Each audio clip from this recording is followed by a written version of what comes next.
It's baseball time in Texas. It's baseball time in Anaheim, and it's baseball time here on YouTube or on X. Thanks for being here. My name is Jeff Bates at Jeff Bates on X. Let me turn down my volume in my ear. That is blasphemy. At Jeff Bates on X, at Texas Clubhouse on YouTube. Also over on Dole Dad on YouTube, my old YouTube channel for my old friends. Not that you're old, although some of you are. I am. Anyway, I Dole Dad on YouTube, at Texas Clubhouse on YouTube, and on X, at Jeff Bates on X. That is my name. I'm glad you're here. Hey, Isaac in the house, what's going on? Thank you for hitting the like button. I appreciate you being here. How am I doing? Isaac, I'm doing so good, I should be arrested. How are you doing? Hope you're having a great day.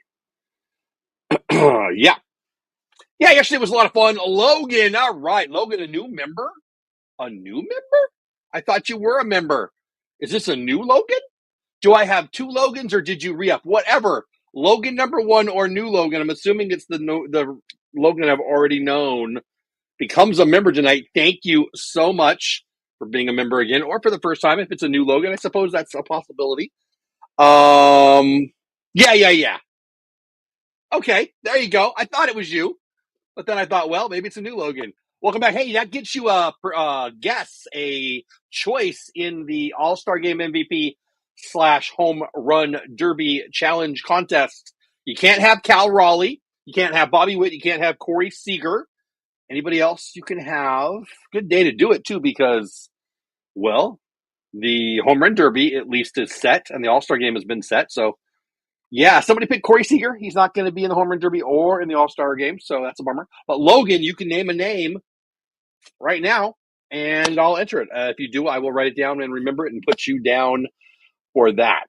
I lost my train of thought, but thank you, Logan, for re-upping as a member. It means a lot. If you guys are wondering about that, since we're talking about that, Logan is a member of the channel. He has been, and he is again. That gets him. He shows up in my chat a little more boldly, a lot more boldly, actually. I can't miss it. And he has his access to some cool emojis that I think he likes. I know I like them. Whatever. Welcome. I appreciate that so much. Big day yesterday for the show. Game didn't turn out the way I liked, the way I wanted. That's for dang sure. Gave up what did we give up? 3 different leads? I think that's right. Rough one to be a Ranger fan. Lost 2 out of the first 3. Got a chance to tie up the series as we have Houston in Houston for 3 starting tomorrow night. It is what it is. We need a win tonight. The offense is coming around. That gives me a lot of hope. The pitching has been great all year. Got to believe it will be great the rest of the time. We've got a bunch of stuff going on tonight. Let's talk about it. The second inning or so, Kane McCutcheon. He's been on the show before. He'll be here again. Rangers beat writer Kane. Good guy, and he will be on about the second or the third inning. I haven't sent him his invite yet, but I'll do that probably here sometime in the first inning. Then in the fourth inning, for the first time ever, Austin from Right On Rangers. I don't know him personally. I just really like his content and invited him on. He said yes. We're going to have a fun conversation. So a lot of people not a lot of people, that's not fair. A few people have asked me about that kind of stuff. I don't believe, I'm a big competition guy. I love competition. But other sports content creators, baseball content creators, Texas Rangers content creators, they're not my competition. Matter of fact, I think the bigger he grows, the bigger I grow. The bigger I grow, the bigger he grows. And there's a bunch of other ones too. So I'm looking forward to bringing on more baseball content creators and especially Texas Ranger ones. The ones that are cool with it. Some are a little weird, and that's cool too. But we're going to get to know Austin from Right On Rangers. I really enjoy his content. And I'm sure if you watch my channel, you probably know about his. If you don't, well, we're going to introduce you to him tonight. In the sixth inning, we're talking a little Texas Rangers draft preview. We talked about it a tiny bit yesterday, but I promised it yesterday, and I didn't feel like I got to it. We obviously go with the news of the day, what happens during the game, what happens throughout the Major League Baseball landscape is what we talk about. And there we go. Logan is taking, as I'm knocking stuff over, O'Neill Cruz. I love that one, Logan. I do. Who was your first pick, Logan? I've got it written down here, but since you're here, was it, were you Raleigh? You didn't have Cal Raleigh, did you? No. Green Bay has Raleigh. I don't remember did you have Seager? Did you have Witt? Remind me. Anyway, O'Neill Cruz is your choice tonight. Witt, yeah, okay, I thought so. So Bobby Witt and O'Neill Cruz are yours. Cal Raleigh, I think was Green Bay. I don't have it in front of me, but I think it was the Green Bay Packers. And I don't remember who has Corey Seager, but he's not going to win because he's not in it. So there. Let's say hi to everybody in chat. And oh no, let's finish what we got going on tonight. And then in the eighth inning or so, we've got planned a Griffin. You've seen him on my channel before. He's a good friend of mine. He's an Astros fan. He likes the Rangers too, but he's an Astros fan. He's down in Houston. He's going to be at the game Saturday. And we're going to bring him on for a preview of the Silver Boot Series. Fighting for third place, yeah, isn't that depressing? Cameron is out. What's going on, buddy? Hope you're having a great night. Got you down. You should have Evan Grant on at some point. I don't know Evan. I mean, I've said hi to him. We've conversed at events, but I don't think he knows me. I like him very much as a person who creates content, but I don't know him. At least not yet. Hopefully I will someday. I'd have him on. I'd love to have him on. Yeah, I'll do the 3D again, Isaac, when the game gets going. Bobby Witt. All right, there we go. I feel like I forgot something. What if I forgot? We talked about the chat. Let's talk about the contest real fast. If you're wondering what I'm talking about with Logan, I'm talking about this. I'll be back in 58 seconds. Don't go anywhere, and then we'll get going to we'll get started with the ballgame. I've mentioned a few times that I had a blast last year at the All-Star Game. I got to go to the All-Star Game, the Futures Game, the Home Run Derby, the red carpet event. It was amazing, and I just loved it so much. I want to share that excitement somehow with you, and I thought, well, how am I going to do that? I can't send you to Atlanta. I do have a contest link. It's not my contest, but I try to encourage you guys to enter that. But what can I do above and beyond that? Well, All-Star Game MVP and Home Run Derby Championship Challenge. Here you go. For every super chat I get, I will invite you to make a choice. You get to pick. You're going to pick the winner of the Home Run Derby, or you're going to pick a winner of the All-Star Game. And if you win, well, you'll win these. And these are just the first two. I'm hoping to add more so the winner can pick Funko Pops, Corey Seager, Silver Slugger, Bobblehead, and more. Coming soon.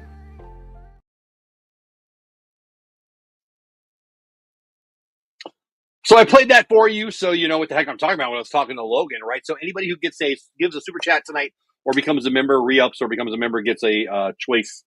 And there's your answer. Isaac, I think, asked, are we going 3D? Yes, we are. Play ball is right. Maybe you can have the legendary Chuck Morgan on at some point. That'd be amazing. I don't know Chuck Morgan. I don't think I've even ever talked to him. I mean, I'm a big fan of the guy, though. Nadell Hicks. You guys are talking about guys that are up here, man. I know who I know. But we'll get to know him if we keep growing. Hey, you keep showing up, and we grow this channel. Last night we had like 8 people. So yeah, if we had 8 people a night. Yeah, we'll get Evan Grant on. I'd love to have all of those. Those are great names, guys. I would love to have Evan Grant or Chuck Morgan or any of those people, Nadell or Hicksy. I'm a big fan of every name you just said there. All right, this ball game is getting started. Josh Smith leading off for the good guys tonight. Press ball away. I do not. If you're new here, welcome. I'm glad you're here. Are we looking at the wrong screen?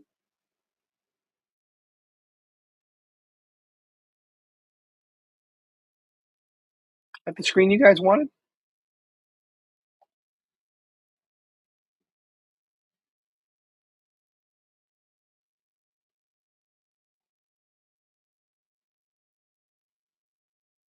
There we go. Kahanowitz on for the Angels. Smitty up for the good guys. There's a 3D. I don't know why it didn't pop on the first time. You guys seem to like it. Yeah. I thought I put it on. Maybe I don't know. Maybe I turned it off. I thought I turned it on. Whatever. There it is. Josh Smith flies out to left field. And this game is underway. 45 people here already. 41 on X. 4 over on Texas Ranger Clubhouse. 1 on Dolb Dad. Appreciate every single one of you. Well, that's what I was saying. Last night was the biggest numbers we've had, I think, certainly in months, if not the whole year. I mean, I didn't go look it up afterwards. Frankly, the game's late enough that I went to bed afterwards. But, yeah, it was fun. I hope we'll get some nice numbers tonight, too. Hey, Joshua, what's going on, buddy? Hope you're having a great night. Hope your Thursday's going well. Let's go get a series split tonight. Yeah, my Thursday's going great. A little tired, but I'm doing great. Glad you're here. Hope you're having a great day, too. Corey Seager up. Swing and a miss. Didn't look good there at all. We should get to this guy. His ERA, was it over 5, I believe? Did I see that? I'm trying to see. I don't think it's on my screen actually right Offense has been hitting on all cylinders the last couple days. Hopefully, Corbin can keep us in the ball game. And no, Cameron, my sister is actually, I was just texting her right as the game was starting here. My sister's a season ticket holder out in San Diego, and she likes me to share those out with you guys. So, yeah, actually, it's funny you say that. I had hoped to go out there for the 4th of July and watch our Rangers out there, but it just didn't work out. We're just too busy. I'm just too busy at work right now. But yeah, I dropped a couple of those posts. Those are fun. Yeah, it's my sister. She likes it, but I always get people's permission when they send that kind of stuff. But sometimes they get mad at me if I don't post the stuff they send me. I had somebody just the other day do that.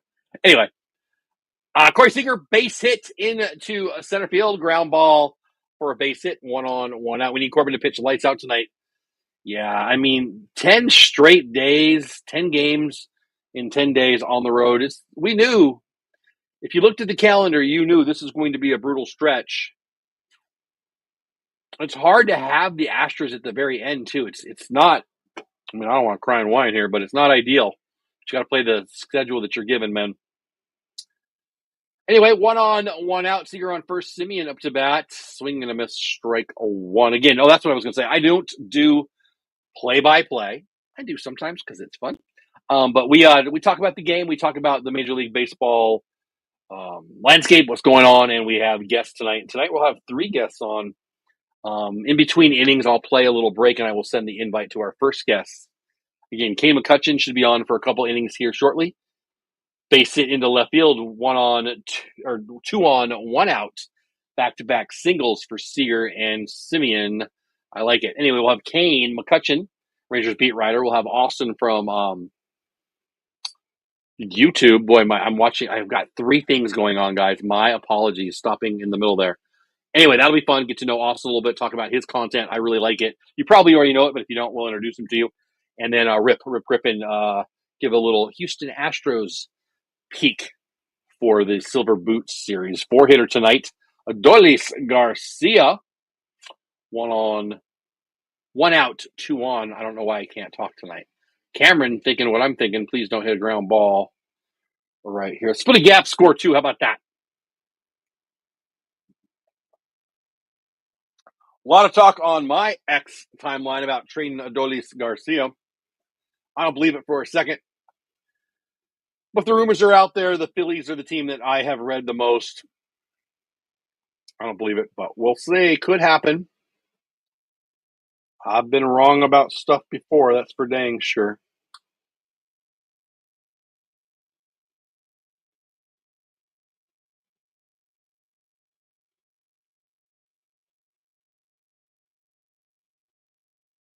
Fastball in, 2-1.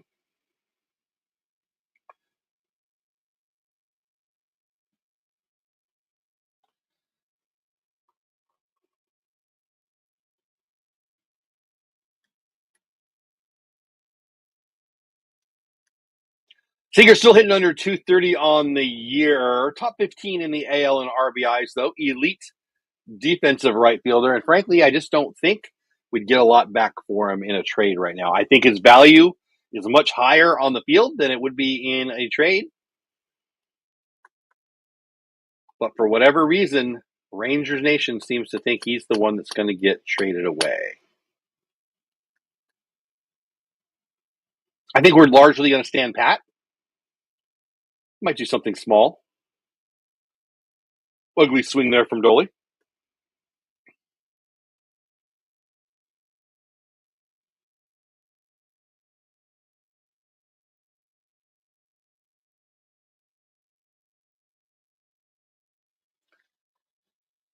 There we go. Doley, 3-2 pitch smashed into right field. That's going to be an RBI score run, RBI machine, my buddy Kurum called him earlier. I'll take it. Doley, 3 straight hits for my Rangers. They got Smitty to start off the inning, but single by Seager, single by Marcus, single by Adolis. And we've got a run in, 1 out, and still in business, first and third. Good guys. Yeah, no, I think, hey, Zach, what's going on, buddy? I don't think it'll be too long, honestly. I don't think there's any reason to not give him a shot.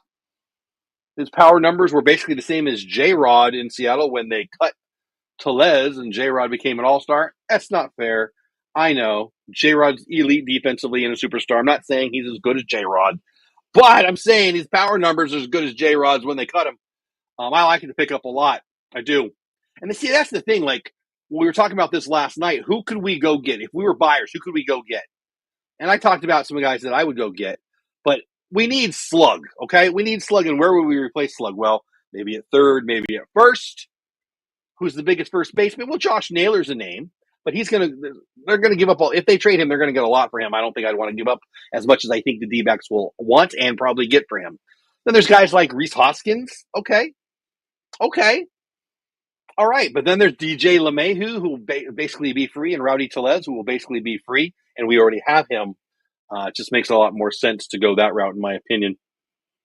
Jonah Heim up. Halos in the my good friend, who I don't want to talk to right now. No, I'm just kidding. Angels fan in the chat. And we're getting our butts handed to us by you guys. Hopefully we'll take care of you guys tonight. Early lead for the good guys. The Angels haven't hit yet. At least no Trout, no Adele. Hopefully we'll get through them tonight. 1-0, 3 straight hits for the good guys. Jonah Heim, little ground ball.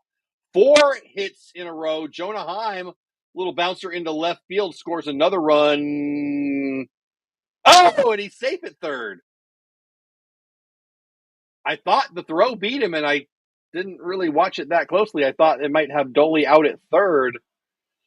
Anyway, big bouncer. Jonah Heim just goes where they ain't, hits it where they ain't, Wee Willie Killer style.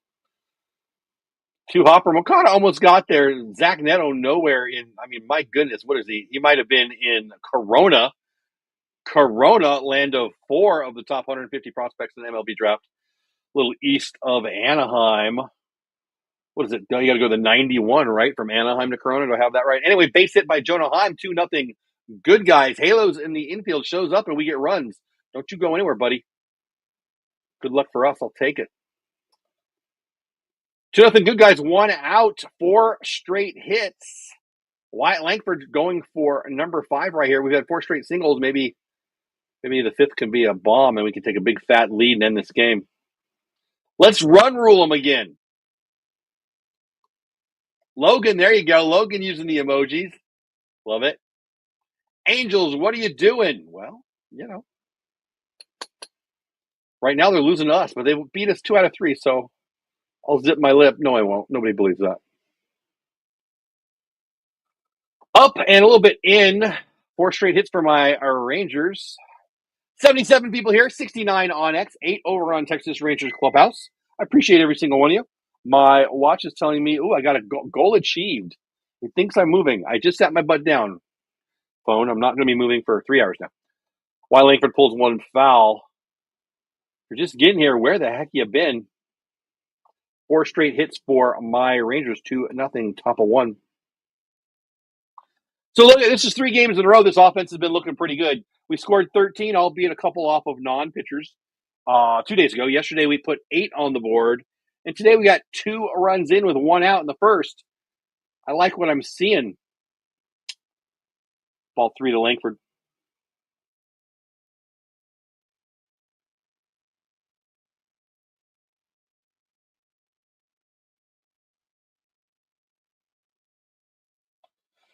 Make sure you like the stream. Make sure you vote in the poll. Today's poll. Here, we got a little break in the action real fast. Should the Rangers be buyers or sellers? I'm going to vote buyers. I think we're going to stand pat, but I'm going to vote buyers. Ooh, and I like you guys. 89 for, where'd it go? Don't go away. I'm trying to show the people. 89% of you think the Rangers should be buyers. 8 out of 9, I guess, is probably what that is. Up and in to Wyatt. Ball 4. 5 straight Rangers reach. 4 straight singles and a walk. Halos in the infield is the reason for it. Don't you go anywhere, buddy. Astros just got swept by Cleveland, did they? They got swept by Cleveland? Didn't realize that. Yeah, baby. We got to. I would love to score, and I do. I score Birdwatch, but that's just because I love baseball. I'm watching the White Sox and the Rockies too. Um, we got to get to 500. Yeah, we got to get to 500. Yeah, I agree with that, Joshua. I do. I think that we might be light buyers. I don't think we'll be sellers of any kind. And there's a bunch of reasons for that. One, I don't think that CY really has that in his DNA. If you're close. But B, I don't think anybody we have was going to bring that much. I mean, Mally's not going to bring you anything. He's hurt. I don't believe Dolly will bring you that much. I think Chris Martin is the piece that we could get the most for. Carter 4.63, even with his speed, that's a double play. But the Rangers want to check it out. I wasn't watching it that close, but he looked like he was out to me. Let's see what they see. Nope, that's a double play. Isaac says new pictures. All of a sudden, I want to do my. You should be on. Well, I mean, I'm full tonight, but we should have had you on tonight. Anyway, win this game, and then we can deal with the asterisks. Yeah, right. I got my asterisks. Every time I wear my asterisks hat, people flip out on me. They think I'm an Astros fan, which kind of pisses me off. Maybe safe. No. What would you give the Angels for Taylor Ward? I think you guys could use his thump in the lineup. So I don't hate that. I like Taylor Ward. Doesn't make a lot of sense. I guess he could be. Yeah, it could. I mean, he could be our DH, or he could play the outfield, and Wyatt could go DH. Yeah, I wouldn't give you a top 10. I probably wouldn't give you a top 20. I might give you a top 30. What's his contract status? I don't want to. Let's just look at it real fast. I should be taking a break right here, but I want to answer this question now.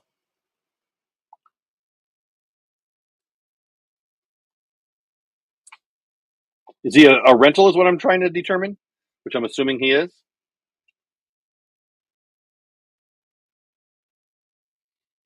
No, he's arbitration eligible. Okay, interesting. So he would be exactly, and I'm sure you already know this, but for everyone else, yeah, he would be exactly what Dolly is, arbitration eligible 2026 guy. If I got a deal for him, I'd be happy with him. He's obviously a good player. He's been a good player in the past. He's having a really good year. Um,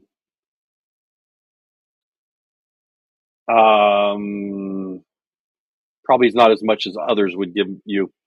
We're going to take a quick break because I need to send an invite to Kane. Don't go anywhere. I'm going to play the contest piece just because I know some of you have already seen it, but because I want you guys to be able to vote or, enter if you want before the All-Star break. And I'll be back in 59 seconds. Don't go anywhere. I've mentioned a few times that I had a blast last year at the All-Star game. I got to go to the All-Star game, the Futures game, the Home Run Derby, the red carpet event. It was amazing, and I just loved it so much. I want to share that excitement somehow with you, and I thought, well, how am I going to do that? I can't send you to Atlanta. I do have a contest link. It's not my contest, but I try to encourage you guys to enter that. But what could I do above and beyond that? Well, All-Star Game MVP and Home Run Derby Championship Challenge. Here you go. For every super chat I get, I will invite you to make a choice. You get to pick. You're going to pick the winner of the Home Run Derby, or you're going to pick a winner of the All-Star Game. And if you win, well, you'll win these. And these are just the first two. I'm hoping to add more so the winner can pick Funko Pops, Corey Seager, Silver Slugger, Bobblehead, and more. Coming soon. Sorry about that, guys. I was a little late. Base hit for the Angels to lead off the ball game. 2-0 good guys. Angels get the leadoff hitter on. Smash up the middle, but Simeon is there. 4-6-3 twin killing. I ain't sad about it. I like it a lot. I like it very much. Thank you. Isaac, I deeply disagree with that. We would trade you guys Taylor Ward for Adolis Garcia. Isaac, are you an Angels fan? Isaac, are you telling me that you, as an Angel fan, would give us Ward for Dolly? I still say no to that. So Adolis Garcia is more valuable than the Rangers fans want to admit. I like Taylor Ward. I don't love Taylor Ward. I like Taylor Ward. He's certainly having a good year. Is the problem with Adolis Garcia is the fans more than him. The 2023 Adolis Garcia is not coming back. right? The October 2023 Adolis Garcia was one of the great postseason runs ever. That's not him. He got hot. He's a 75 low end, 100 high end RBI guy, probably going to get 85 to 90. He's a 20 to 25 bomb guy, and he's elite defensive out in right field. Little floater into right field. Second hit of the day, but 2 outs, 1 on off of Corbin now after the twin killing. So Dolly Garcia's defense in right field is worth a lot. All right. And he's a bigger RBI guy than Ward. No, you can't have Dolly for him. Oh, never mind. He just got a hit. Isaac, I like you. We got 2 Angels fan in here, people. We got Halos in the infield. We got Isaac sucks. Isaac sucks. You got to get a better name. Are you Isaac and do you suck? Or is this some dude named Isaac and you're mad at him? I don't quite get your name. But I'm glad you're here. You were fun last night. And I'm glad you're here. I hope this is not the last time we have you here, even though you're an Angels fan. Oh, I don't have the 3D on. Let's see this pitch and we'll fix that for you. Who is this? Adela, right? 2 on. Nope. 2 outs, 1 on, 2 singles. But we erased the 1 with a double play. 87 beautiful people here. 77 on X, 10 on my YouTube channel, Texas Rangers Clubhouse. Appreciate you guys being here. Please like the stream, vote in the poll. Corbin bounces 1. Jonah doesn't know where it is. Corbin makes the play. Bounced forward towards number 46, Patrick Corbin. But who is that? Taylor Ward got the extra 90 feet quite easily. Thank you very much.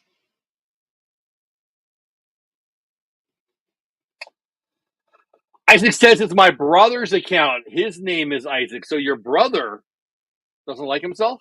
All right. A little confused, but whatever. Whatever it is, I'm glad you're here, buddy. Another ball in the dirt. Jonah makes the play this time. They said he'll score a run now that he's in scoring position. And I have the hiccups.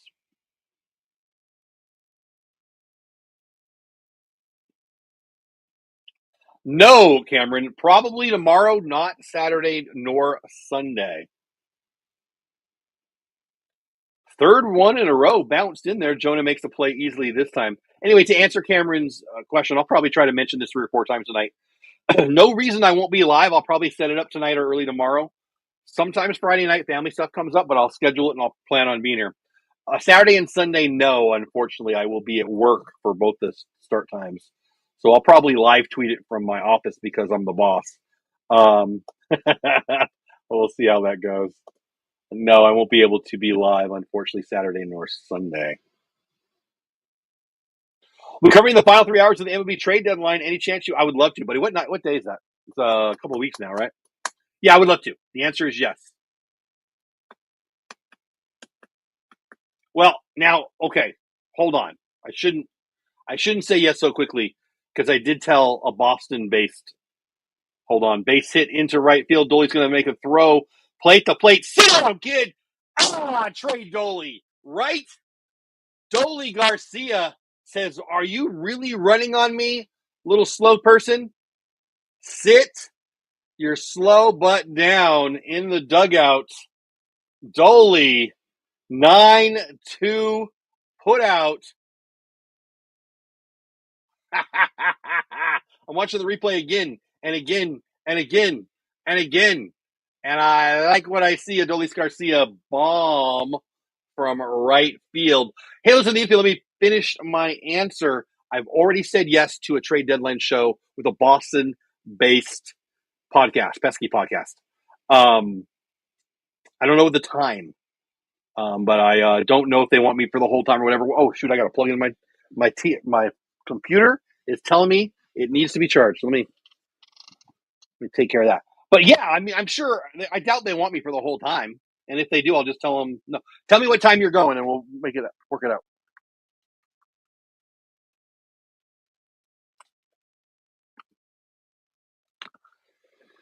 All right, let me plug in my. There we go. Laptop is now charged and happy. And I see somebody. You ready to pop on, buddy? You guys know him. as Kane McCutcheon. Kane, can you hear me? I got you. What's up? Rangers beat writer Kane McCutcheon for, I don't know, more than one time now he's been on the show. People are going to talk. How's your day going?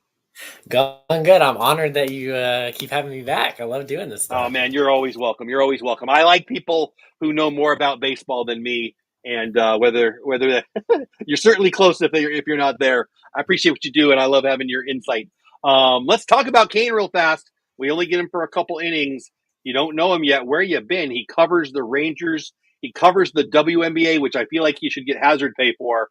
And he covers Adolis Garcia in his arm from right field. Tell them about you, and then tell me what you think about that throw right there, buddy. Yeah. So like Jeff said, my name is Kane. I have the honor of covering the Rangers and the Wings every day, and it's awesome. I love doing it.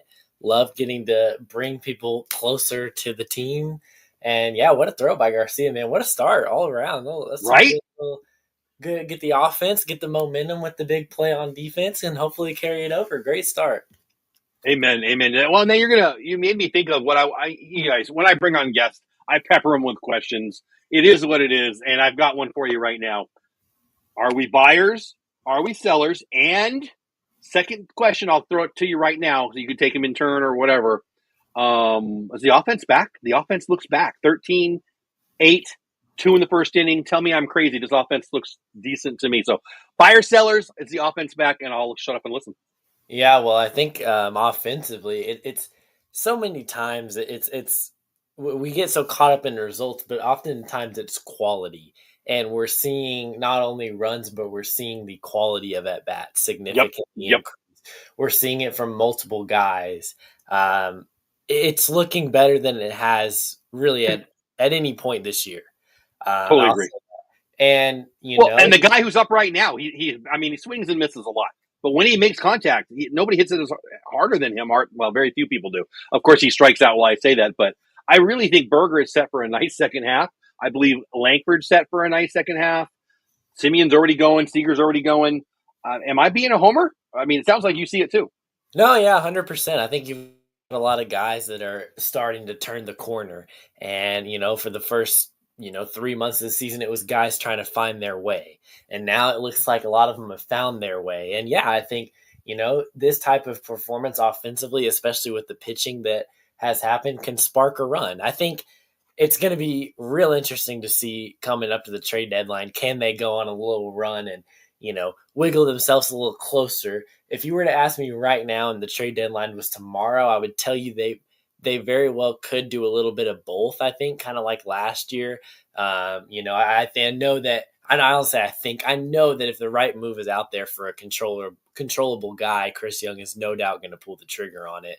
And then there's also some tradable pieces on this team. So I think as of now, they very well could do a little bit of both. But with that being said, if this offense gets going and keeps going like it is, and you start to see some wins stack up, and kind of wedge yourself a little closer there's no doubt in my mind that CY is gonna push the chips in and do what he's got to do to make the team better. I mean, we've seen that since he's been here. Yeah, I agree with almost everything you said there. The one thing that I might push back on is tradable parts. And it's weird for me to say this because I think that we're in it. I think that this roster is as good as anyone else in the AL West. I believe that the underlying stats show that they're going to get going. I get called a homer every day on X, and I don't really care. I see a run happening for this team. But I don't see a lot of tradable parts. I see a few. I think Chris Martin is the biggest one. I don't think Doley brings back nearly enough to let him go. I don't think that you're going to move on a Josh Young or a Josh Smith. I don't think you're going to move on an Evan Carter. I don't think there's as many pieces outside of, I guess, Doley, who I don't really think is that much of a tradable piece. And then the bullpen. Chris Martin, yeah, you could get something for Chris Martin. Now, when I say something, I don't really mean a top 10 prospect. I don't mean a top 20 prospect. I probably don't even mean a top 30 prospect. But you could get a ball player. And then you can, are we moving on an Armstrong? Are we moving on a Webb? I don't think we are in any of them. But what will we get for them? We're not getting, a top 10 MLB prospect for any of these guys. So I don't think it makes sense, A, because we're in it, and B, the contracts that we'd want to let go, aren't going to bring back a lot. I mean, Malley is the name that we all wanted to talk about, right? John Gray before the injury. Nobody's going to give you any value for those guys, and they both might be valuable to us down the stretch. Am I crazy? I mean, if we were to let somebody go, who might it be? And then even more importantly for me, what pieces do you think we might go after if they went after one? For me, I think it's, a power bat if there was one, but I don't see one being out there. Maybe a Reese Hoskins, and then maybe a bullpen piece. But what do you think, Ken? Yeah, to your point, I mean, when I say a little bit of both, like you said, there's not really a lot of substance there. So it may not, like last year they traded Michael Lorenzen and that was pretty much it. There's not a lot of pool there. I think so. I think if they do, if they are somewhere in the middle, it's not going to be a fire sale by any means. Yeah. As far as who they could possibly look for, definitely bullpen for sure. I think it starts there.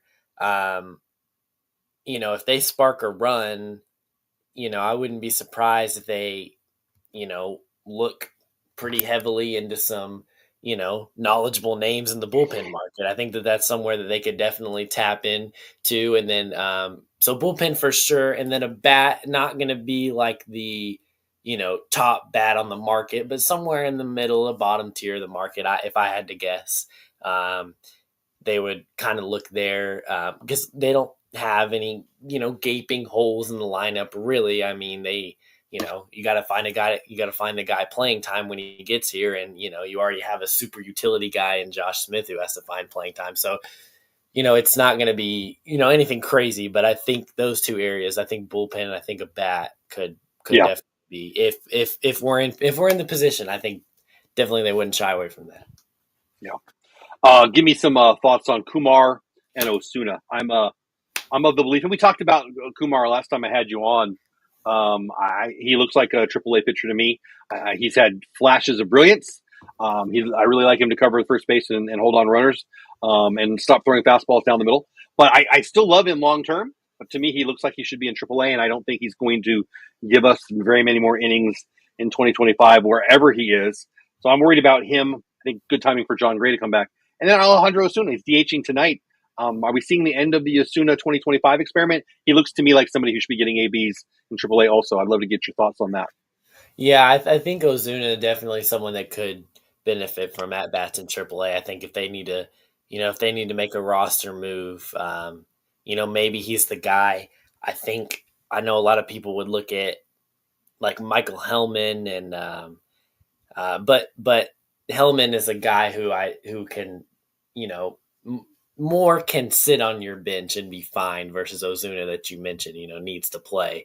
So I think, in the event that a roster move does need to be made, I don't think anyone would be surprised if Ozuna can get regular at bats in AAA. And I think that would benefit from him. I think this little bit of, time he's got up here will benefit him in the long run, take it back down there, iron a couple things out. As far as Rocker goes, I think that obviously when John Gray does come back, he still has to build up, of course, and he's going to do that in the minors, but as well as he's going to have to get back into the swing of things here. I really think both of those guys that you mentioned, Rocker especially is someone who they see contributing long-term, like you mentioned, but also could benefit from some innings down there. So I think both of those guys could benefit from some playing time. And if, like we're not out of it right now. And so I think that is, a possibility for sure. Obviously, if things take a turn for the worse, then, you let them run it out up here. But I think that for sure those guys could definitely benefit from some AAA time. And I wouldn't be surprised if you see it now. I was personally a little surprised that Osuna stayed up as long as he did. I thought Dustin Harris was the next guy. I mean, I'm not connected that in-depthly with what's going on in Round Rock and or in Frisco. But to me, the name was Harris. I don't know. Maybe I'm just wrong on that. But Osuna was never on my radar. He was a name I knew. But I got to be honest, it was mostly because he was a kid brother of a, former All-Star in the major leagues. And I knew he was in our system. Didn't ever see him as a prospect. Not saying he's not. He's been impressive in many ways, but he doesn't look like a major leaguer to me yet. I'm just a little intrigued on why it's not been Dustin Harris And it really won't even matter here when we get back a couple people. Jock Peterson, is he an August date? Do you have any insight on that? I mean, I don't I remember have an not update recently, but touched on that in a minute, not gonna lie. yeah, But I do think he is still he's progressing, still in good spirits, but I have not checked on it since last homestand now. yeah, yeah. I might have to dig into that myself. What do you think about the Astros series? They brought up their big prospect, the middle infielder, just in time for us.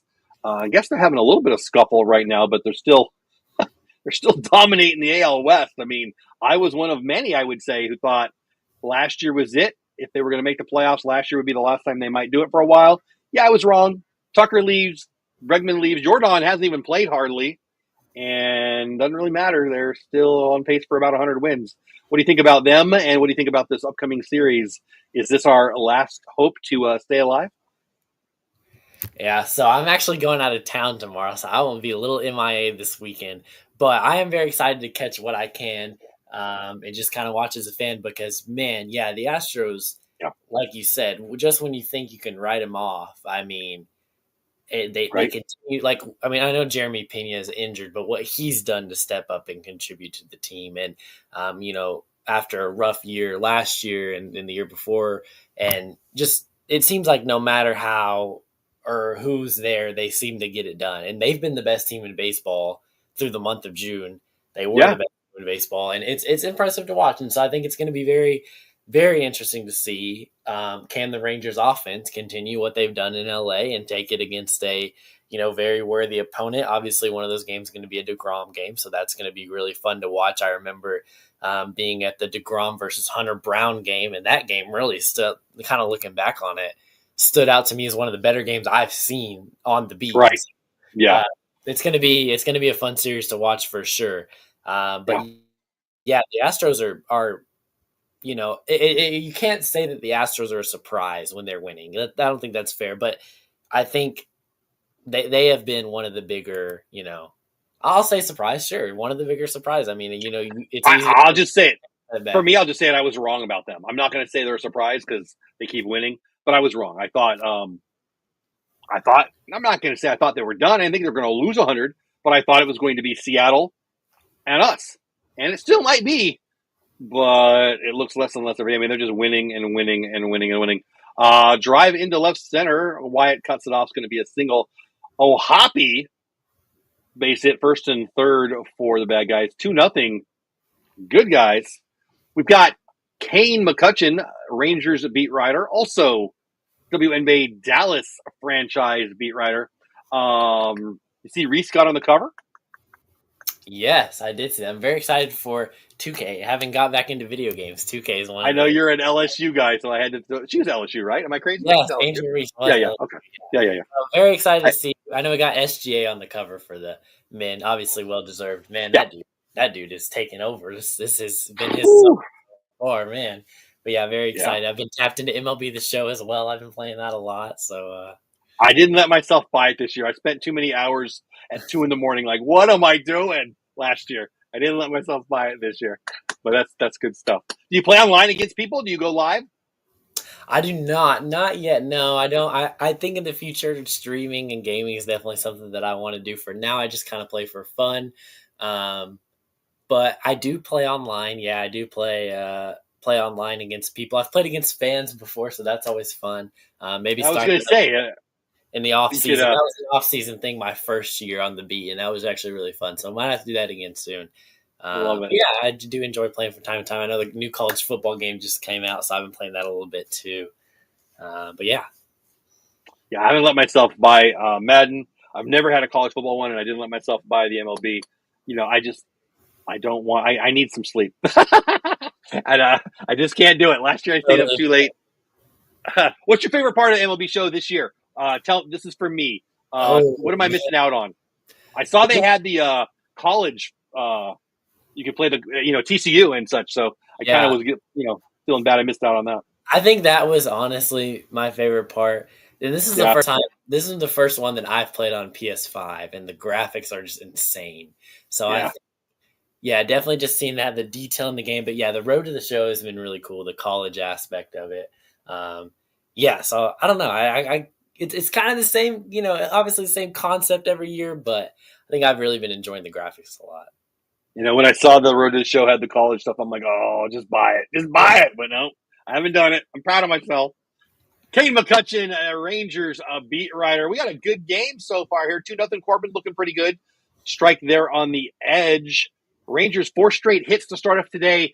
We talked about it a little bit when I first had you on. 13 runs 2 days ago, 8 runs yesterday. Looks like the offense is back. The pitching has been really good all year. 2-2 pitch foul. Oh, no. Hold on. All right, just an F7. Scared me a little bit. That's the inning. The good guys keep their 2-0 lead. What? I don't even know. Are we good? I don't even know what inning it is. Have I kept you too long? No, we're good. We're on the second. Okay. Yeah. I've been talking to you and I wasn't watching all of a sudden. I'm like, what the heck? Playing the show would probably be great channel growth during the off season, says Logan. Yeah, I don't know. We'll see. I don't know. Maybe. What else is going on with you, Kane? What's going on with you? Obviously you said you missed you're gonna miss the Astro series, but we've got the draft coming, we've got the trade deadline coming. Does that get busier for you? You want to talk about the draft at all? Where are you at with that? I know you like college. Well, you got LSU and Dallas Baptist in your blood, so you got all kinds of college baseball guys in your life. Yeah, definitely. I will be tuned to the draft. Like I said, I'll be out of town, so I'm going to be keeping up with that. It is generally a busier time. More kind of a lot of things that people don't think about is like media appearances, so like this and like other podcasts that I go on, like that tends to get busier around this time because people are trying to produce content around this time because it does. Sure. So that is definitely busier. Obviously, you're writing and a lot more, and maybe some of the stories aren't as I don't want to say you don't have to work as hard because you have to work very hard on every story, but you don't have to reach as much for the content. It's kind of there. It generally is a busier time. The trade deadline is always hectic, and I don't check my screen time on Twitter because it's always a fun day, busy time, and just kind of seeing the moves. I think 2023 being my second year on the beat, I've kind of convinced myself, and like obviously I know this year like we're not topping that as far as craziness goes. I think it's going to be pretty hard to top that as far as craziness goes. The Scherzer trade was probably the craziest day I've ever experienced on the beat. But really, so yeah, it's probably a little less than that, but it is always a busy time. Yeah, I think there's a Corey or a Max Scherzer trade day story there. Is there? Yeah, do you have time to share it? Yeah, of course. If y'all just remember, like, there was a whole thing with the no trade clause and like, is he going to waive it? Is he not going to waive it? And they have a deal in place and who's in the deal, X, Y, and Z. And so it's instead of just confirming one thing with said source, it was multiple things with said source. So you're trying to confirm multiple things and trying to make sure the information that I put out is accurate. Because I try to put out fast and accurate information. That's always what I say. I think that's what everyone tries to do. But at the end of the day, you always have to keep it in your mind. Like, I was told my first year that you would rather be last than wrong. So I try to keep that in mind.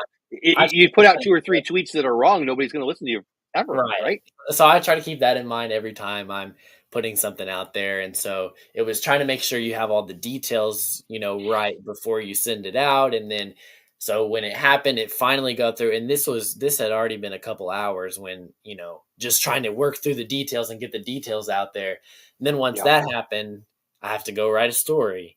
And then, so I'm writing my story and that's, whatever, an hour, whatever. And then after that, I had a media appearance actually on Twitter Spaces that I had to do. Literally the second that story was sent to an editor, I had to go on Spaces.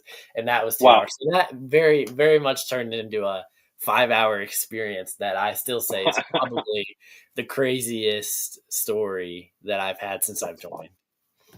I don't know if you'll have time to share this now, but as I've had you on before, I love getting into the nitty gritty of this. I'm interested in baseball. I'm interested in content creation, and I'm interested in media, frankly. And I love that you've got the credential and you're doing what you're doing. And when you talk about developing sources, I don't know if everybody's going to love to hear this, but I love to hear about this stuff. Simeon base hit in the center, his second hit of the ball game. Seager already walked first and second. Good guys. Um, Without giving away anything too inside baseball, how do you develop those? I guess relationships is probably the word that you Yeah. can get those accurate and interesting tidbits. I mean, it's got to be very competitive up in that big room of yours. Yeah, I think that's definitely a touchy subject. I think it's just being around though. The more you're, and that's what I'll say. Obviously, I mean, I can't get into the specifics, obviously, No, but yeah, yeah, it's yeah. just it's being around, and when you're around, you'll develop those, and start to build those, and they're huge. Obviously, that's a huge Sure. part of it, but it's a daily, it's a daily grind, and I would say just putting out content and being around that's really how you start to develop those. Would you say it's Dolly ground ball to third going to be a 5-3 that will play? Oh no, safe at first. So it's a fielder's choice. Play force out at third. Dolly's going to be safe at first. Obviously, Simeon moves on to second. So would you say, like people like me who have I run a nonprofit and I've been an executive director and blah, blah, blah. And growing in my career, it was networking. Well, when you're sourcing sources, for lack of a better word, probably the same thing, right? I mean, you said it's just being around. It's developing relationships and well, networking, yes? Yeah, absolutely. I mean, you want to build relationships with everyone because you never know what's gonna. I mean, every relationship you build is gonna be of your benefit, right? So, Yeah, like, I know obviously, everyone listening understands that, like, yeah, you got to build connections with sources, you got to build connections with the people that you work with. But I think maybe something that a lot of people don't think about is like, you know, obviously as nice people, you build connections with everyone no matter what, but even the small connections make your job that much smoother. The connections that you sure, have with the parking attendant makes it easier for you to get in, and the quicker you can start your work, sure. the quicker you can get checked in by the media people, X, Y, and Z. And it's you build all those connections up, and it just makes for a smoother, more Yeah, well-rounded experience. And so yeah, it's huge. Networking is huge. And I think something that is kind of what I've been thinking about, and especially as a younger person, is like something I've really had to learn. And thank goodness my mom has really taught me this lesson. But like, put your phone down when you're walking in. When you're walking around, put your phone down. It's like yeah, talk to people. If there's someone to talk to them. And that's yeah, kind of hard for me. I'm not the most extrovert person in the setting. I'm very focused trying to get what I'm trying to get done and X, Y, and Z. But it's hey, like make an effort, make an yeah. effort. And I'm not perfect at it. There's people that I've been working with for since I've got there and I'm not that close to, but it's a daily process. And there we go. Langford Love right it. While there. Langford hitting the ball hard, a couple of days in a row now, RBI single 3-0. Now, good guys Marcus scores second run, I think, for him of the night. Yeah, this is Kane McCutcheon. I think this is a good advice whether you want to be a baseball beat writer or just a normal good human. Put your phone. Here's the truth. You got your ear. I mean, I got my earphones in right now because what we're doing. But if you got your ear pods in, and you're just looking at your phone while you're walking by people. You're screaming at them. I don't want to talk to you right now. I'm an old guy, but I heard another old guy talking about working with young people recently. It was this morning. It had nothing to do with baseball. It was another thing I was doing in my life, and he was praising these young people he was working with because they had been taught to look people in the eye. And that's such a skill that, well, you said your mom, I guess my mom probably did the same to me, but I can tell you as a 55-year-old old guy, I had opportunities that came to me because I looked people in the eye, said, yes, sir, no, sir, thank you, no, thank you. That is such a ignored, I'll call it a skill set. It should just be being a human, and I'm getting to know you a little bit, Kane. Obviously, you're a nice guy. I can see that being a base it up the middle. Another RBI right here. Evan Carter getting in on the action of 4-0. Good guys. His Ranger offense looks good. But what I'm trying to say is whether you're a baseball watching Kane here on my show and you might want to be a writer someday, or you're just a human who wants to go get a job somewhere. These are skills that I think work anywhere. I mean, I don't want to sound like old guy here, but you know, I don't know. Any thoughts on that? Yeah, I mean, I think too, a lot of people ask me like what do I do? Like, how do I become a writer? How do I become media? And like that's part of the battle. But then the other part of the battle is what do you do when you actually get there? And Yeah, right. if you're young and you're in the industry, you got to learn confidence real quick. And Mm, mm. it's a daily thing that I'm, still having to learn. But like I can even look back on my first year and be like, I'm way more confident now, even just projecting it. And obviously that comes from being comfortable in X, Y, and Z. Sure. But it's a very you've got to learn that you've got to pick that up quick, or else it's just not as smooth as it could be. And so Yeah. yeah, that's huge. I mean, confidence is a huge thing. You're supposed to be there, and so you've got to kind of put that off. And yeah, it's a big thing. Yeah. Great advice from Kane. Kane, McCutcheon, Texas Rangers beat writer. Here's the best question I'm going to ask you of the night. First of all, Turo Dirty 300. Thanks for subscribing to the channel. What do you think about this offense, man? I talked to you about, hey, what do you think we're back? Since you've been on, we've added 2 runs to the 2 we already had, right? I look at this is what I've been asking for, looking for. Me, what am I talking about? Me. This is what we've all been looking for. Score 4, we win. Score 5, we almost assuredly win. It looks like we're on a roll right here. Am I crazy? I mean, I'm asking the same question I just did, but I'm liking what I see. I don't see, to use your words from earlier, a hole in this lineup. Was that a balk? Bach scored a run. I'm talking. I didn't see what he did. We'll watch the replay. Right. But I'm a big believer in what is happening with this offense is what a lot of us, including me, expected, including tonight. Yeah, I think you're getting it done throughout the entirety of the order, and that's the Yes. biggest thing too. Is like we said, there's not a hole right now, but that's the biggest thing. Is like people are getting hot at the right time, and that's what it takes. That's what Bruce Bochy told us. Bruce Bochy told us this the whole year. That you need 2 or 3 guys to get hot, and then you really start rolling. And we're seeing more than that right now. And so even last night, Kyle Higashioka coming through, and we can name multiple instances where guys that oh, there we go, Burger with the rip. As I'm talking, telling you, a lot of swing and miss, but he hits the ball hard. Yes, 6-0. Excuse me, 6-0. Good guys, come on. I'm not saying it's in the bag, but we should win this game up 6-0.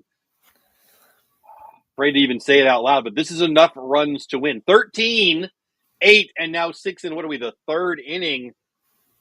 I don't know. I get that the stat. Here's a stat that I'll throw at you, or a probability that I'll throw at you, and I'll get your response. I don't know if you look at the probabilities, Fangraphs playoff probabilities. I looked at it yesterday, not today. Now I get it. Winning the World Series is different than making the playoffs. I'm not saying it's the same, but the Astros fans are rightfully excited about their chance to win another World Series here. They've got a chance. And Fangraphs puts it at about 8%. Well, the Rangers aren't even at 500, and they've got 16% chance to make the playoffs, according to Fangraphs. Now, it's just a stat. Doesn't mean anything. It's just a projection. And I'm not saying making the playoffs is the same as making the World Series, but I would submit if we've got a 16% chance to make the playoffs, we should be playing for this year. I get it. It's a roll of the dice. It's a 1 in 6. I'd rather us be in first place. I'd rather us be the Detroit Tigers or the Dodgers at 99%. But how do you justify at a little under 20% selling? I don't. I don't know how you want to respond to that at all, but I don't think it makes any sense to, as of right now, seeing what I'm seeing with this pitching and now this offense, us punting. Yeah, I think, for me, it's the way I see it is like, if you have the chance, you go for it. Yes. You got to. I mean, there's no telling, what's going to happen. We've seen, especially with the new format, we've seen higher seeds fall. We've seen, obviously. We won it all, right. barely making it against Arizona, who barely made it. I mean, that exactly was like in 1983. I don't right. know why we can't. I think if you have the chance, you push in for it, and I think that's what they will. Yeah. I think they've shown that too. Indicating that, hey, they're going to look into the market, and they've shown that, hey, we've got a chance. We're going to push in. If I made you give me a percentage of ball 4 Osuna gets on, of, we'll just say Adolis Garcia getting traded before the trade deadline, I would put it at less than 5%. Do you want to put, you don't have to give me an answer if you don't want to, but the Angels are going to the pen here. 6-0, good guys. What are your thoughts? How do you want to respond to that? I won't put a number on it, but I don't think it's very high. Now, if you would have asked me that, I don't know, a month ago, 2 months ago, and if I would have said, hey, if it continues at this rate, that number probably would have been higher, Now I don't think it's very high at this point now. If we're both wrong, and we're not, but if we were both wrong and he does get flipped, do you think we get a top 10, a top 20, or even a top 30 prospect for him? Because I do not. And I love Doley, but I just don't think that's what we would get back. Yeah, I don't know that you're going to be fetching a lot back in return. I think, just based off what he did in the postseason alone, like if the Rangers were to make him available, some teams would definitely come calling. Absolutely. But with that being said, yeah, I don't think you get a ton back there. I don't really think they have much on the roster that you get a ton back for. I would have told you Tyler Malley, but now with the injury, his trade value kind of just went down a little bit. So I don't think they have a ton that you. It's Chris Martin. Chris Martin is the best trade piece we have on this team. That's not Sebastian Walcott, and we're not. Kind of something that's really been on my mind a lot recently is I've kind of revisited like what's happened since I've been back on the beat. Is like I think a lot of times. Not all. I'm not going to say everyone. I'm not saying this about Sebastian Walcott, but I think certain prospects are a little bit overvalued per se. Prospects are always overvalued. 100%. I think that just further adds to like, hey, if you're in, go for it, man. If you got a shot this year, go for it. Well, and I don't want to. I wrote an article not too long ago on my Substack, and it was not very positive as it relates to our farm system. We got a top 10. Sebastian Walcott's the top 10. I don't think he's on the big club next year, and certainly if he is, he's not, making the team out of spring training. That would be shocking. But if he does play next year, it's at the end, in my never humble opinion. But after that, I'm not saying the cupboard's bare here, but Evan and Wyatt and Kumar and Jack have all graduated. I mean, we had like 6 first-round draft picks last year make their first appearance. Hey, Brian, what's going on, buddy? Again, the cupboard's not bare, but it's not full either. I think we're ranked 20 by Baseball American, maybe 22 by Pipeline. I might have that backwards, something along those lines. This draft is huge for us, and it ain't about 2025. It's about the long term. I like our roster moving forward. I think we have a good roster beyond 2025, very much, as a matter of fact. But we don't have a whole lot coming up in AAA or AA. I mean, even Cole Winn, I probably should mention.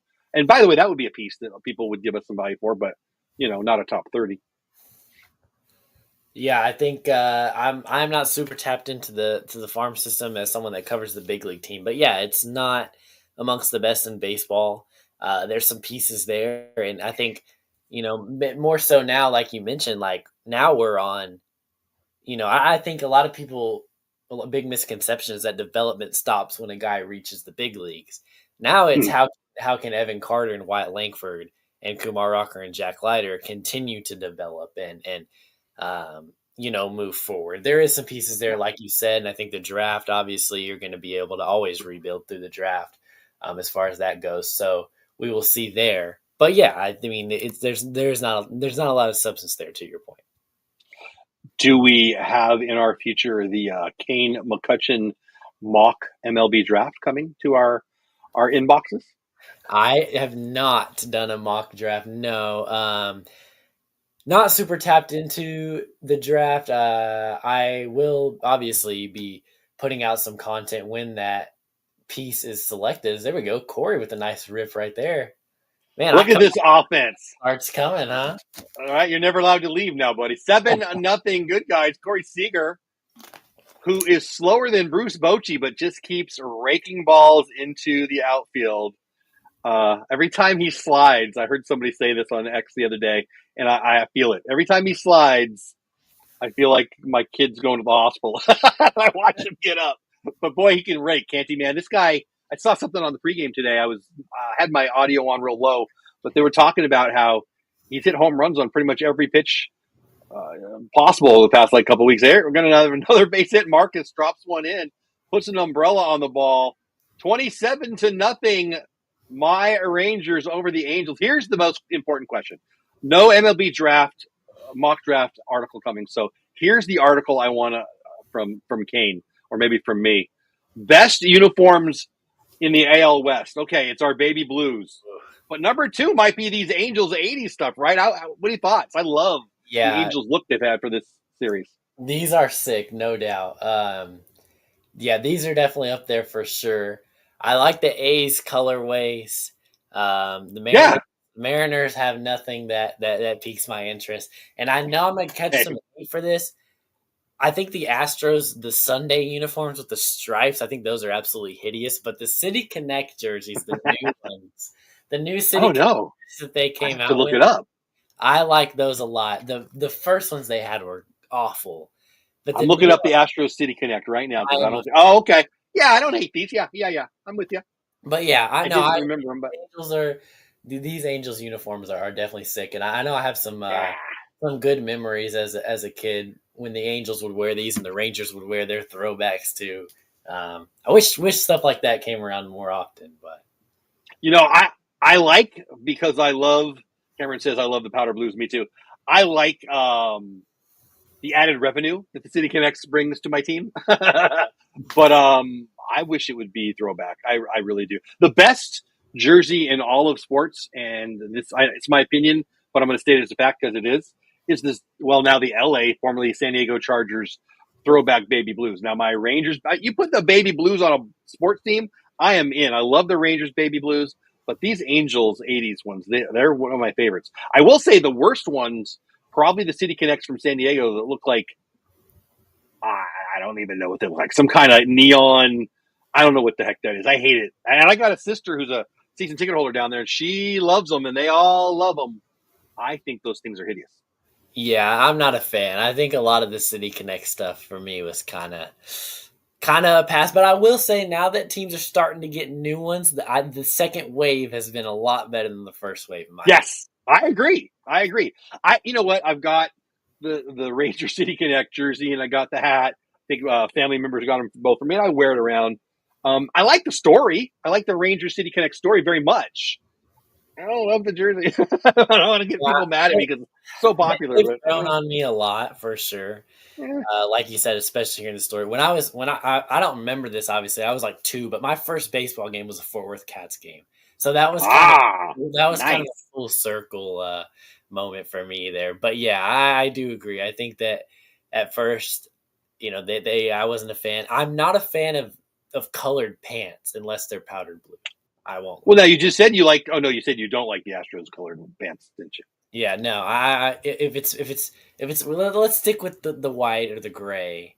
Powder blue I can do. And then also let's bring back the red jerseys while we're at it if anyone's I listening. like the Reds. I like. It's Well, not I think there's some rule that you're only allowed to have 5, right? yeah, the rules, the I'm not sure exactly what it is, but you're allowed to have a certain amount plus the City Connect. So yeah. Yeah. Okay. Yeah. Well, I gotta be honest with you. I am not a big fashion guy. I don't talk jersey colors with many people.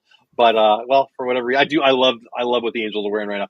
TLC announced what's going on, buddy. Long time no see. I think the throwbacks can just be another night. I love the throwbacks. I really do. I'm a Dodger fan, and you know the Yankees and the Dodgers. You ain't messing with those jerseys because they're so classic.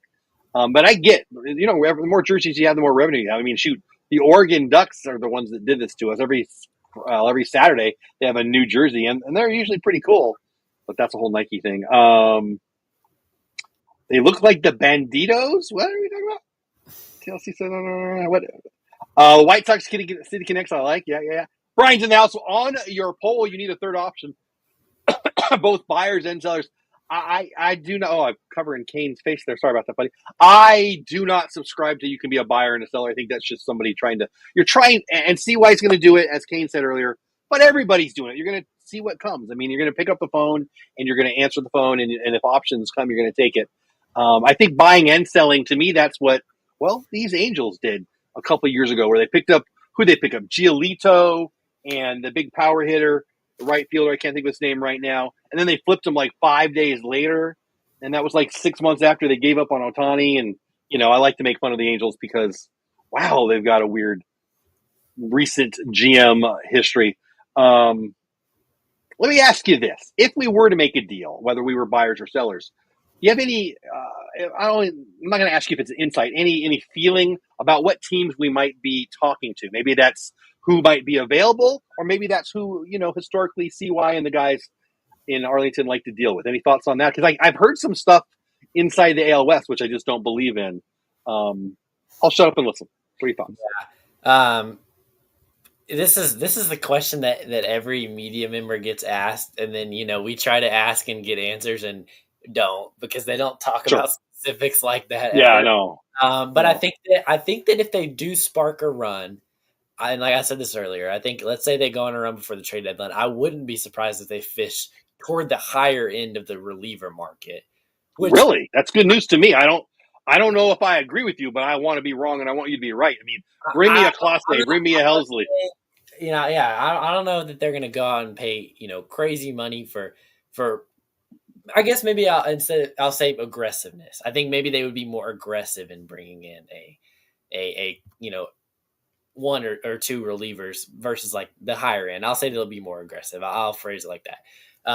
But yeah, those specifics are so hard to get at this time, and you kind of just really specifics are hard to get anytime. But it's like the question that like you're not going to get an answer for, but you still ask regardless. Yeah, I'm going to That write this article, and I'm going to need you to say something. Well, and yeah. I'll get specific on you. I don't know anything. This is just me looking at the trade landscape.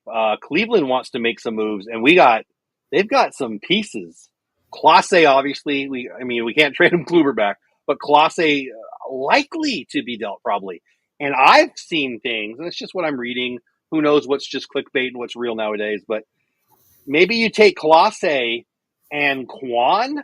Would we be able to afford that if they're just dumping, which they might be dumping salary? I mean, of course they'd want something back, but it'd be about us taking on salary and them giving it up. I mean, I love Stephen Kwan. I know we got our outfield full of people who need ABs, but Kwan and Clase makes this team look AL West title hopes positive to me. I mean, would something like that even give you 1% chance of happening in your opinion?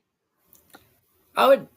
Yeah, I mean, I think I would give it 1%. Sure. Yeah, I think they're they if there's the right deal out there, I'll say this. I think they would be very committed to making whatever financial gymnastics they have to do happen to make the team better. Obviously, it's going to be tough, and it's not it's not an ideal spot as far as money goes. But I think that Chris Young, he's willing to do what it takes to win, and so we'll see what that looks like, and it's going to be very interesting to see where this team is, because that we've got still 20 something 21 days, whatever, till the deadline. So this thing Yeah. could look a lot different than it kind of changes week to week when you're right around 500. And that's the fun part of it.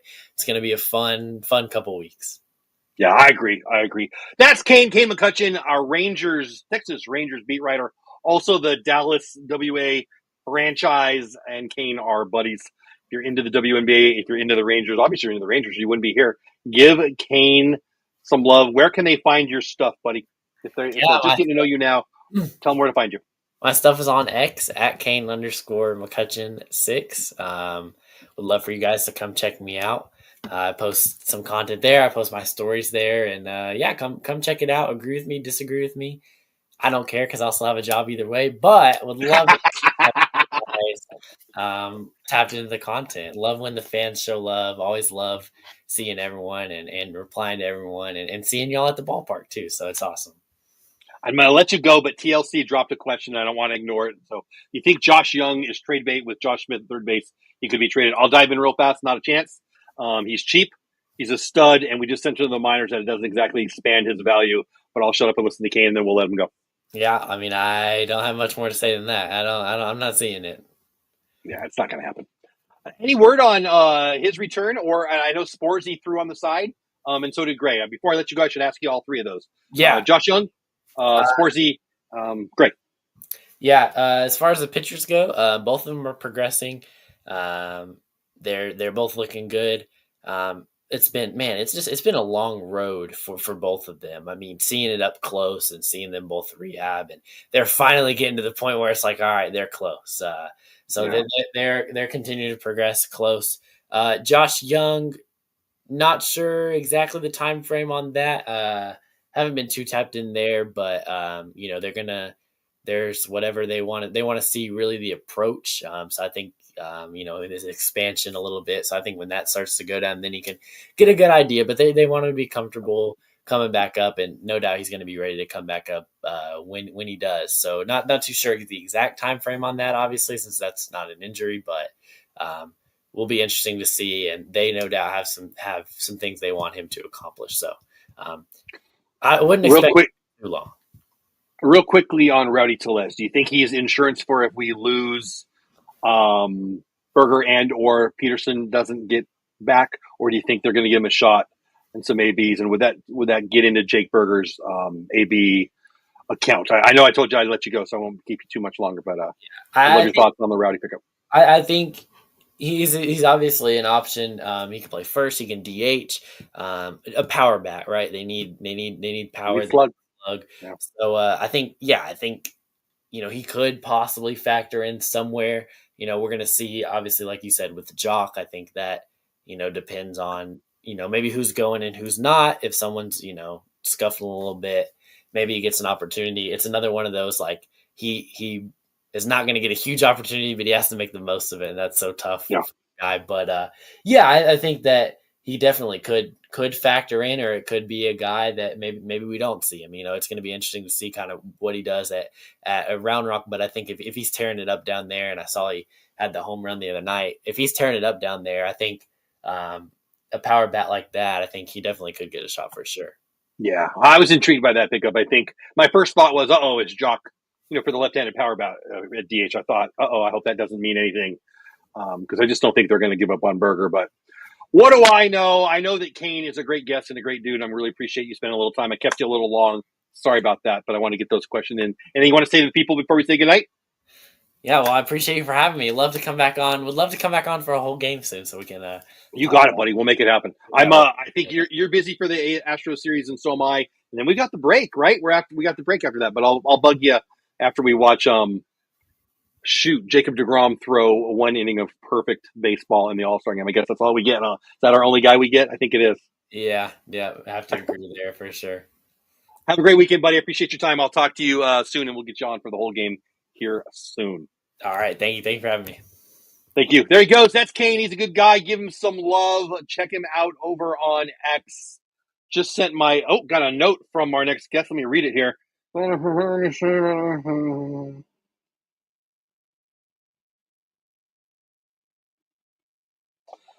right. Sent him the note, but he sent me a note before that I didn't read in time. Yeah, Kane's a good guy. Hope you guys give him some love. Follow him on X at Kane McCutcheon6. You can check on my timeline, and I posted a couple things today. He retweeted him, I retweeted him, so you can find him pretty easily if you go to my timeline. I am at Jeff Bates on X. Give him some love. We got another guest coming on here shortly. 9-0. Good guys. I attempted to never let him leave. We did very well there. I'm not going to say the game's over, but this game's over. We're going to tie 2-2 for this series, it appears. Can you imagine if we let this game get away? Should I even say it? 9-0. Has it ever happened? Need to give you guys some love. 153. You hear 141 on X. Just one lonely person over on Dope Dad 11 here on Texas Rangers Clubhouse. Hope you people on X and the Dole Whip Dad person come on over to the Texas Clubhouse. Subscribe to the channel. We've added at least one tonight, and I appreciate that. And again, give Kane some love on X and read his stuff. Brian, I hope I said hello to you. Welcome in. I would hope in the future the RSN would start broadcasting the Rangers minor. Yeah, I think the other Brian asked it. Yeah, here we go. I do remember when the Braves were in the NL West. I do. I grew up a Dodger fan in LA. So yeah, they were somebody we had to deal with as a Dodger fan living in San Diego. I saw a lot of the Braves when they were in the AL West. Somebody asked about why don't they play minor league games. If you get the MLB.TV package, you get more minor league games than you can shake a stick at. It's out there.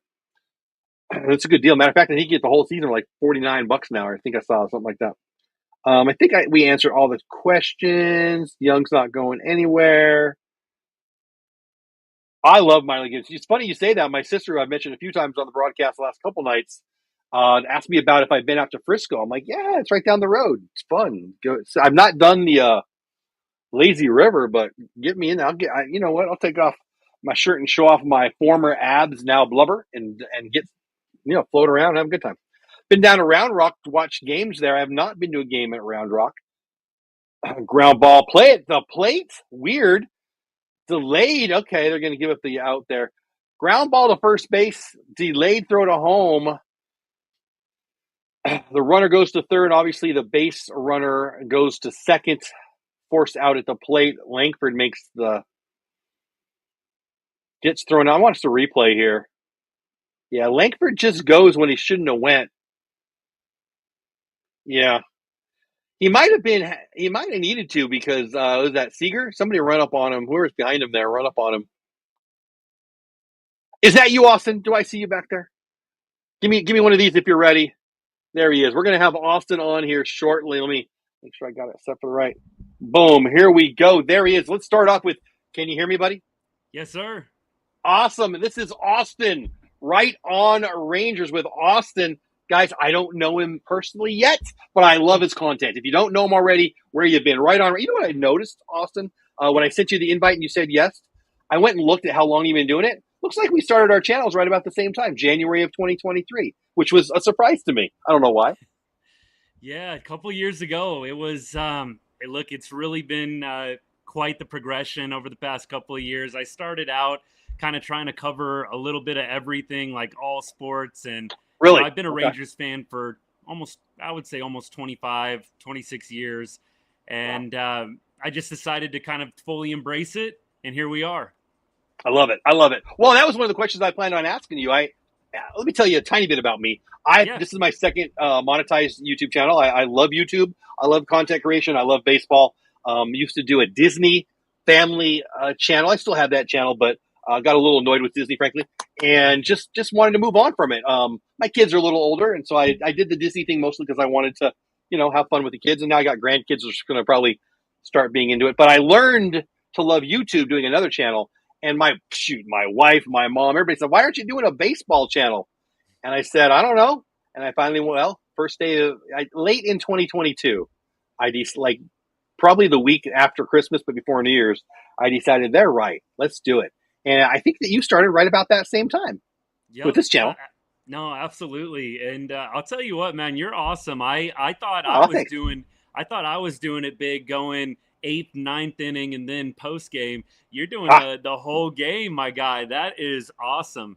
It's easier when I have great guests like you because then I can just ask questions and watch the game. When they're getting beat, and it's just me, I'm like, oh man, am I gonna leave in the eighth? No, I would never do that. But anyway, yeah, guys, this is Right on Rangers. Austin, you know him from YouTube and from X. He does a lot of vertical video. Well, I'll shut up. Tell them about you. Tell them about why you're doing a Ranger channel and what you do and what they can expect. I'm sure most of that's arrogant. Most of the people who are here watching now live or on the replay probably know you, but for the ones that don't, tell them about you and where they can find you and what they can expect on your channel. Yeah, no, absolutely. Thank you. So, like Jeff said, about January 2023, started things up. Always kind of had the Rangers as a part of my channel, and then really leaned into it last year.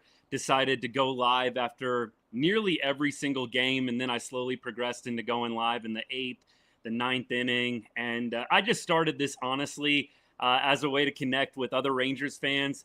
I live out in Las Vegas, and obviously I've got a couple of guys here that like baseball, enjoy baseball, but not Rangers fans. So I've kind of found that this is the way to get my fix. I've got a lot of buddies back in the DFW area. That's where I grew up. I went to Arlington High School, and that's kind of how I became a Rangers fan to begin with, obviously. So it's just kind of a way for me to connect with Rangers fans. I love it. And I've really, like I said, leaned into covering the Rangers primarily on the channel. And so, yep.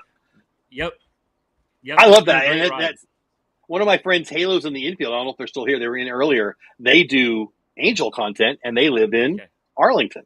And and we become friends. Yeah. So I love the content creator world. I love YouTube the most. I love X a lot.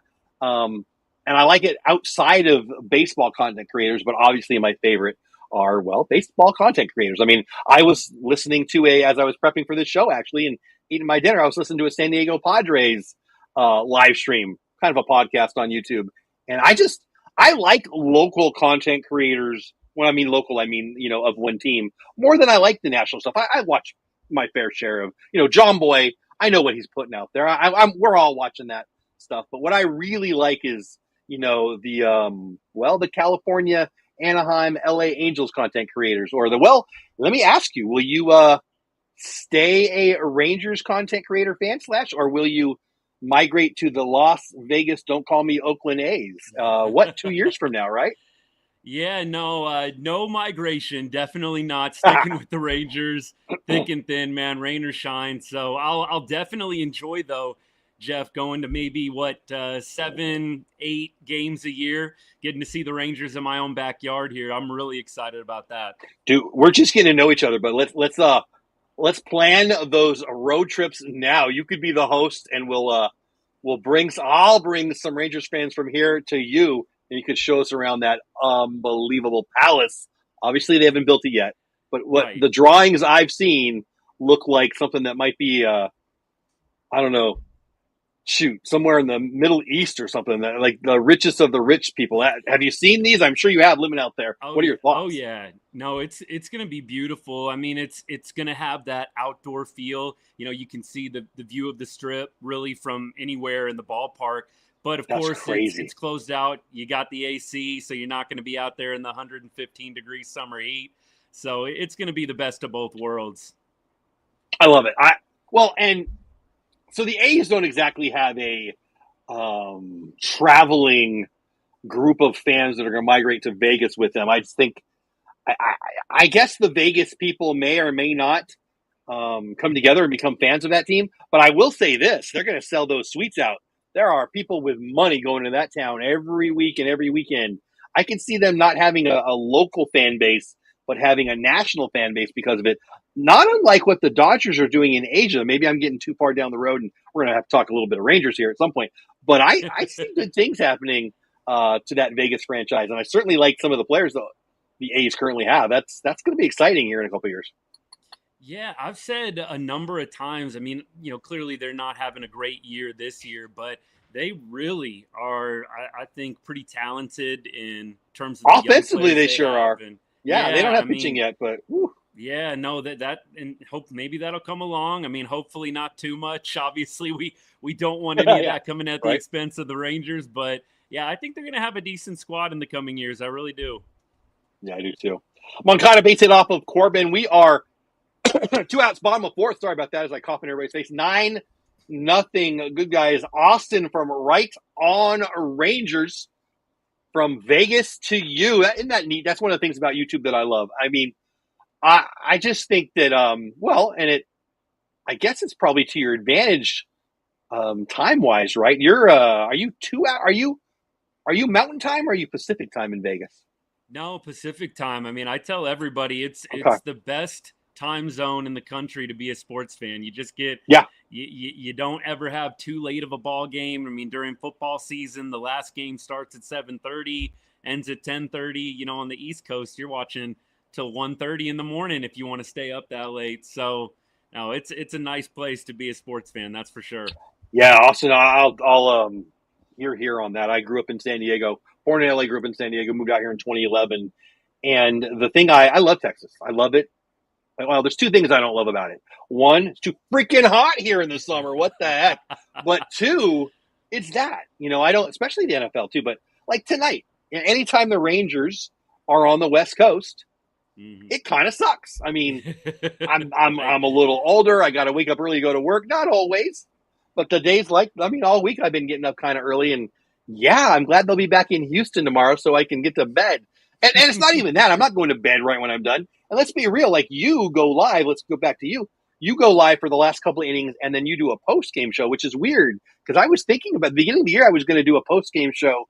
Instead, I went live. I'm glad we didn't do that because we'd bump into each other. But talk about Right. that in your format. Why do you go that way? And tell them what they can expect, like we did a little bit. But why post game? I mean, there's a lot of advantage to it that I see.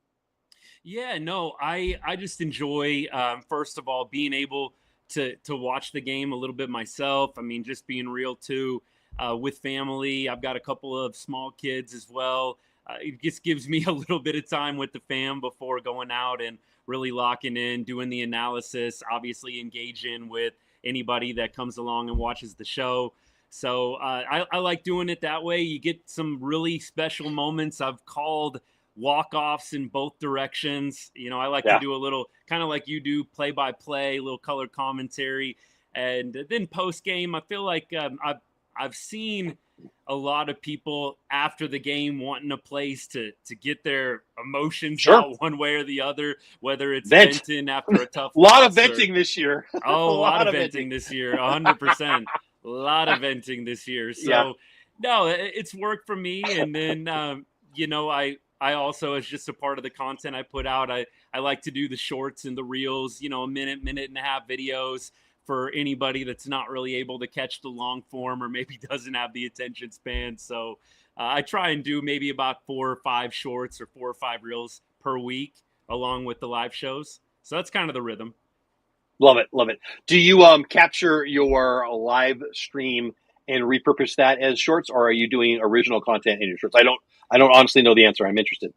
No, so what I used to do, Jeff, is I would repurpose the long form, and then I just found that it wasn't hitting how I wanted it to, and so what I decided to do, really from the get go this season, is I usually script it out. Like I'm a writer, I like to write, so I write it out the script and try and come up with something that I think is going to catch people's attention, but obviously it's true to me and captures maybe some of the things that I said during the show as well. So that's been the format that I've found has worked the best. And I Yeah. feel like I've Well, I like seen it. some success with it this year. Yeah, absolutely. I mean, I that makes a lot of sense. I can tell you're right. I wouldn't have known that, but you saying that out loud, and I'm like in my head, I'm like, yep, I can see that because I like your content. I mean, I wouldn't have you on if I didn't like it. Austin, right on Rangers. Let's go in the Wayback Machine. Corbin strike 3. We're sailing through. We're going to be through 4. They're going to the top of 5, 9-0. Good guys. Yep. Austin, how long you been a Ranger fan? I think you said 20, 25 years. Favorite Ranger ever? Favorite first memories? Give me some Rangers or whoever Major League Baseball history from Austin's perspective. Who are your favorites? 100%. So yeah, right around I would say late 90s is when I became a fan. I was actually born in St. Louis. Dad took a job to Arlington, and I kind of had the Cardinals a little bit on my mind when I came. I have Cardinals fans in my family, not me, but in my family. That's funny. Which, I mean, it's kind of crazy how it worked out. The Rangers and the Cardinals, 2011. We won't talk about that too much. David Freese. Oh my gosh. I know, right? But honestly, when I started making friends, I was late elementary school at the time. I'm in my late 30s now. So it was just hard not to be a fan because you had all my buddies asking me to go to games, wanting to watch the Rangers games. And so I just fully embraced it. So I got, a little bit of the Juan Gone and the Pudge Rodriguez days. Those are probably 2 of my favorite Rangers. Favorite Ranger of all time, I've said pretty true is Josh Hamilton. Hambone and just his story. I know he's had some ups and downs personally after baseball, but why has there not been a movie about this guy? Right? No, honestly, I mean, I still get chills thinking about the 2008 home run derby, Yankee Stadium, and like I said, just his comeback. From everything that he went through. Drugs and substances and stuff like that. His time multiple times. Yeah, multiple times exactly. So. And I love that answer there. And maybe the reason I was joking about why hasn't there been a movie, maybe the answer is his life hasn't played out yet. I mean, I hope it ends positively, right? I'll just be real. I pray for the guy. I'm a big Josh Hamilton fan, and he has some demons, some horrible stuff that's happened to him, some horrible stuff that he's done. And then on the field, I mean, it's not as important, but this is a baseball show. Some of the most unbelievable, like 4 or 5 things that no one else. That home run derby that you mentioned, It's like it's fake. If I watch that movie, I'd like I don't like the movie because I find it too fake. That would be too fake, and it's real. The horrible story about the gentleman who fell and perished. That's an unbelievable story. And I could give you 10, and I'm sure if you're a fan of him, you know them all. And he goes from a Christian bookstore signing to months later, he's in the front page of the paper for the wrong reason. What an interesting, life, let alone ball player. Yeah, no, absolutely. And I just like those redemption stories. Nobody's perfect. Everybody has their past, and just the perseverance to continue to work through those issues. Like you said, probably still ongoing. We've all got our issues, but what Hambone I think did for the franchise helping obviously spark some of the World Series runs, and just some of the individual things he accomplished, like you were alluding to. Just in my mind, that was like my favorite Ranger to watch for sure. Yeah, that's a great one. I don't know who my favorite would be, but he is certainly on the list, and I love that you put him up there. I think that he's not getting enough love, and we probably just went over the reason why. But I look forward to him as he ages, coming back, hopefully to the Rangers and letting the fans love on him a little bit, because he certainly deserves it, and he probably needs it. Let's talk about now. Go ahead. I always say, sorry about that. I always say, no. With Hamilton, and I could go on and on about him, but that Game 6 extra inning home run that he hit, I always tell people, had we closed that out, that would be the most legendary moment in Rangers history. That home run to put the Rangers up 2 going into the bottom of the 10th inning or whatever it was. And a top 10 or 20 of all time. Not even just Rangers. Right? You don't even really remember it. I mean, look, the diehards do, but a lot of the general casual don't even remember that moment because of what happened afterwards. I mean, he was just really robbed of, like you said, probably a top 10, top 20 moment of all time there. Of all time, yeah, absolutely. And that year he had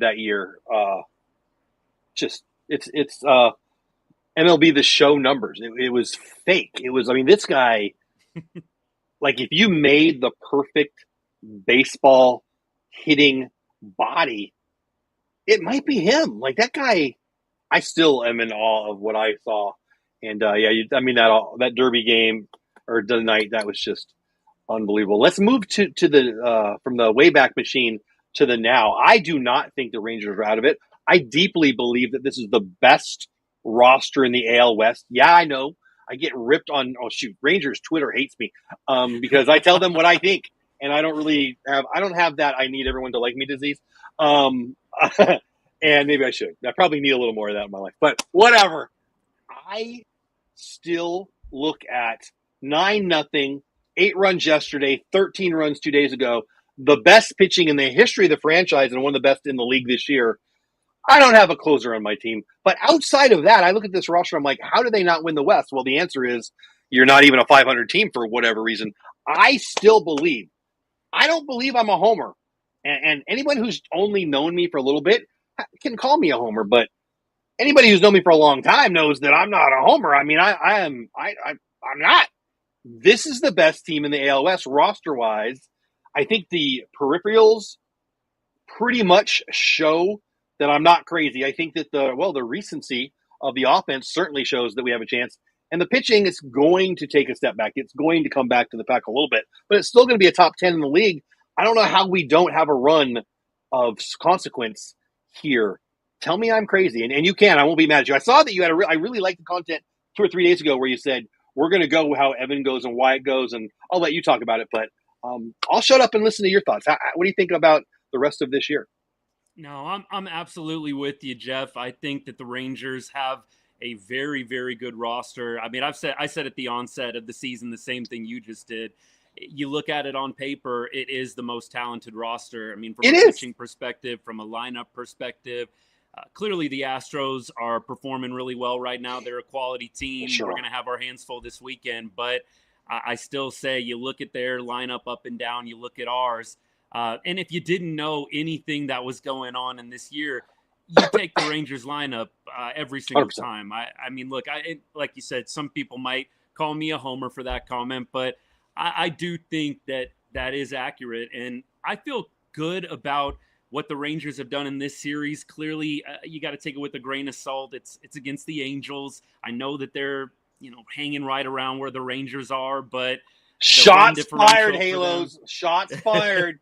Yeah, look, the run differential for the Halos. I was talking with a couple of Angels fans actually on the live the other night, and they asked me just genuinely, do you think the Angels are a playoff team? And I just said, they play some close games, and when they win, it's usually pretty close. But some of the blowouts, I mean, I'm not trying to rub salt in the wound. I'm sorry, but it's just concerning if you're thinking about the Angels as a playoff team. I think it's tough. But going back to the Rangers, they just have too many bats in the lineup, Jeff. I think not to go on some kind of run at some point, and they need to, right? You got to string together some winning streaks here if you're going to have a chance to potentially do some maybe light buying in a few weeks at the deadline, or just make the playoffs in general, right? So Yeah. I'm with you. The pitching is way too good. You got DeGrom, Evo. I've said it all year. It's the best 1-2 punch in baseball. If you let the Rangers get to the playoffs, look out, right? Look out. No one, I mean, I don't know who that 3 would be. Probably lighter. We'll see. Obviously, it would depend on what's going on then, but DeGrom, Big Game Nate, and number 3, who might be lighter. I'm not picking against that team. I'm not. Patrick, one of yours, I think. Patrick, welcome in. I'm glad you're here. It's a good thing they're getting all of our runs for the month out of the way in the first 10 days. Yeah, you might be right there. I mean, the Angels are helping out a little bit. I really like Soriano, his stuff, but I also like it when he's pitching against and he walks people.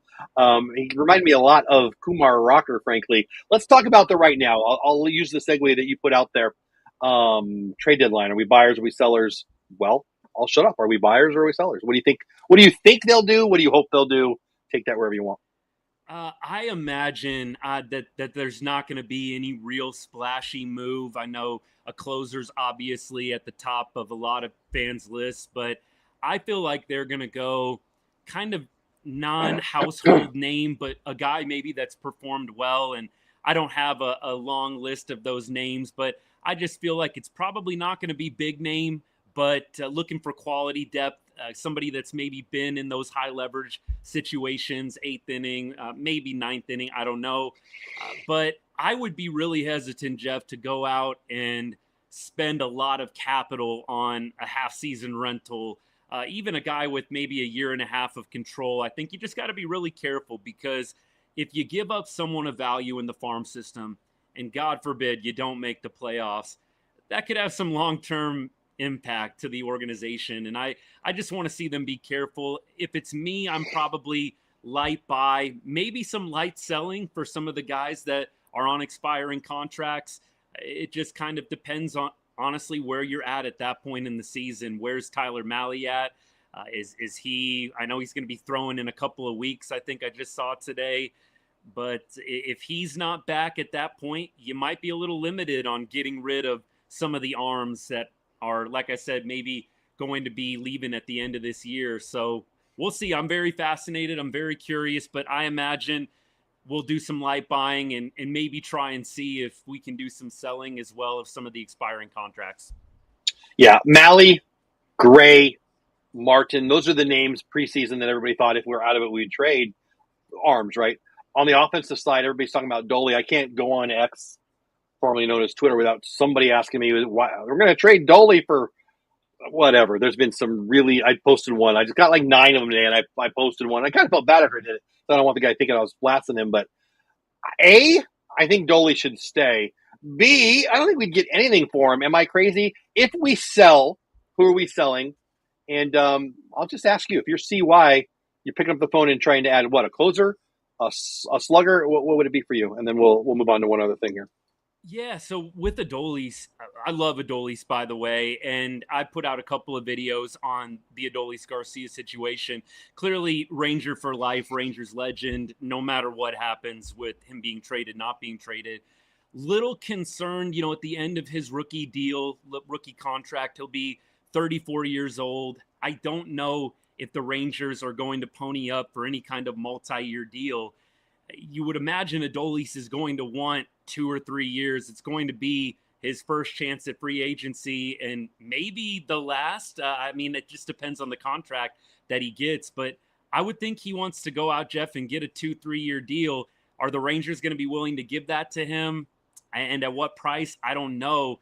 And so I think you can definitely keep him this season if you feel confident that you're going to make a playoff push. If you're out of the playoffs completely, you probably want to deal him while he's got over a year of club control left. I do think this offseason is probably the appropriate time if you can get good value. I just don't want to see Adolis walk away in free agency after the 26th season and we get absolutely nothing for him. I think if I was trading him, I would think about maybe a Nate Lowe, Robert Garcia type deal as a comp. Can you get an arm that's, again, not household name, but a guy that can play at the major league level, maybe still developing a little bit, but someone that could help you not in a year or two, but now, because that's kind of the big concern for me. Yeah. Is you've got this really small window with DeGrom and Evo. They could probably have, I think, 2 or 3 more years at most of really true domination in Major League Baseball. You want to maximize that. So I wouldn't want them to trade Adolis Garcia for a couple of prospects that are in high A ball right now. I would want to see them actually go get somebody that can contribute at the Major League level. Also, I couldn't agree more. I think that's such an intelligent way to say that. And I'll just say it like this. You've got big money in DeGrom, big money in Evaldi, and they're not spring chickens. Now is the time, whether you want it to be or not. Sorry, Rangers Twitter. Now is the time. Next year and the year after also. But that's it. This DeGrom Evaldi window isn't going to be here forever. It's now. And you're going to have a better chance at Fangraphs had as of yesterday, 16% chance to make the playoffs. You are a fool, in my never so humble opinion, to not go all in at 16%. Taylor Ward goes deep, 2 runs on the board for the bad guys. I just think it would be malpractice to not. It's 16%. I get it. That's not 100%. That's not 50%. That's 1/6. But I said this earlier to Kane. I'll say it again. As of yesterday, the Astros, and I know the World Series is different than the playoffs, but the World Series, to win the World Series odds for Houston is 8%. And the fans there rightfully are excited about their opportunity. 8% chance sounds about right to me. Well, we've got a 16% chance to get in the playoffs. I'd rather be in their spot. I'm not saying it's the same, but I am saying it's dumbassery to think that you shouldn't be going for it at 16%. The way MLB has it set up with 3 wild cards, there's only going to be 5 or 6, maybe 8 teams until the very, very end, at least, that are going to be sellers. And who are they? They're the Rockies. They don't have anybody. The White Sox, boy, who else? There's not many more. I mean, there are some more, but Miami's on a 12-game in a row road trip win streak. Who is a seller outside of that? Cleveland says they are. I wouldn't be a seller if I were them, but maybe because it's Detroit. Another bomb here. Did Odell go deep too? No, F7. There we go. 9-2, good guys, inning end. We've got Austin from Right On Rangers here, and I'm trying to talk all of Rangers Twitter into believing that we got a chance this year. And I don't think 16% is a lot, but I don't think 16% is so low that we should punt. Tell me I'm crazy. You won't make me mad, and then I'll ask you one other thing. No, not at all. I mean, you just look at the numbers. I mean, I'm not a math major, but you've got high 60s in terms of games left. You're 3.5 back as of tonight. You win tonight, you probably maybe move up a half game, a full game. I don't know what the other teams ahead of us have done, but no, I think you could theoretically be tied for a playoff spot at the end of the weekend if the Rangers do well down in Houston. So I don't understand. After every game, I know you've got the overreactions, the people saying sell. I've kind of told people on my show, like I'm not expecting the team to go 70-0 down the stretch. They're going to lose a game here and there. So come on now, like you've got to go with the ebbs and the flows of the game a little bit.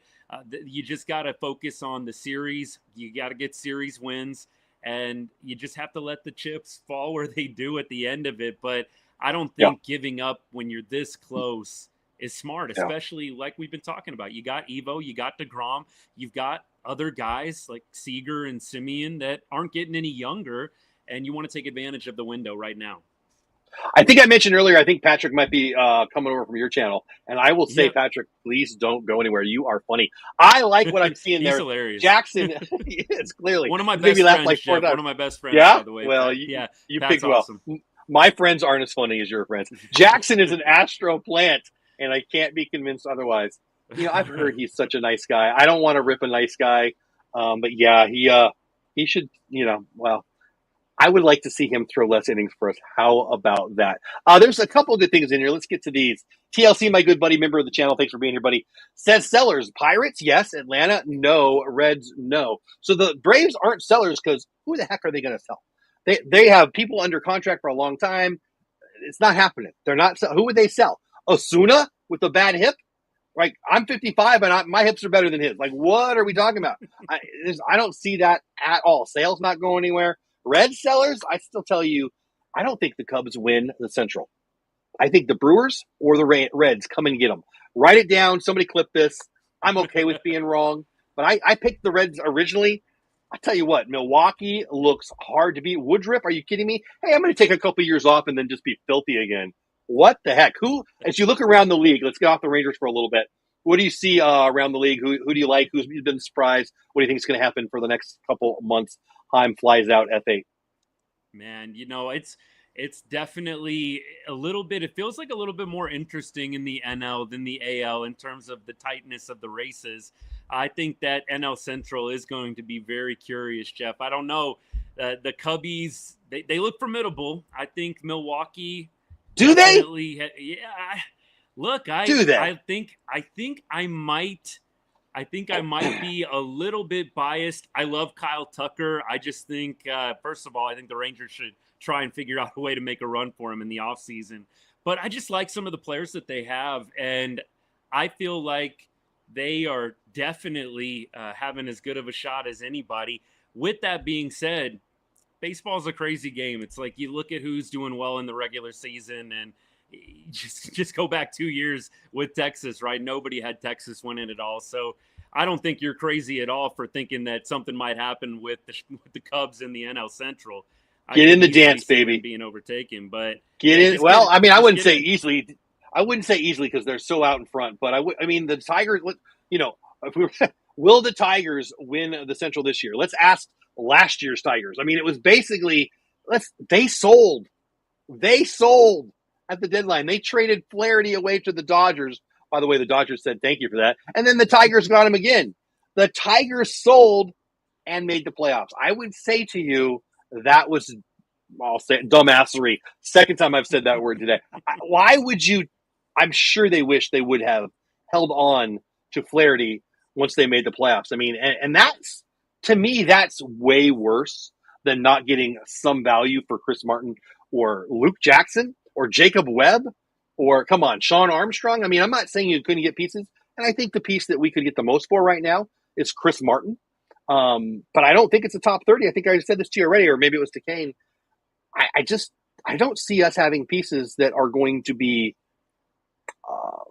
worthy of the return that we'd get.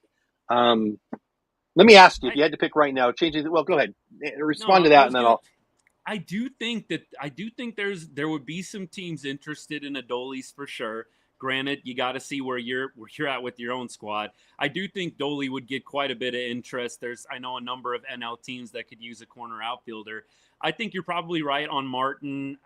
I want to, because I love this guy, I want to say there'd be some teams interested in Hobie, but just the velocity being what it is, I'm sure there's some franchises out there that probably think it's a little bit of fool's gold.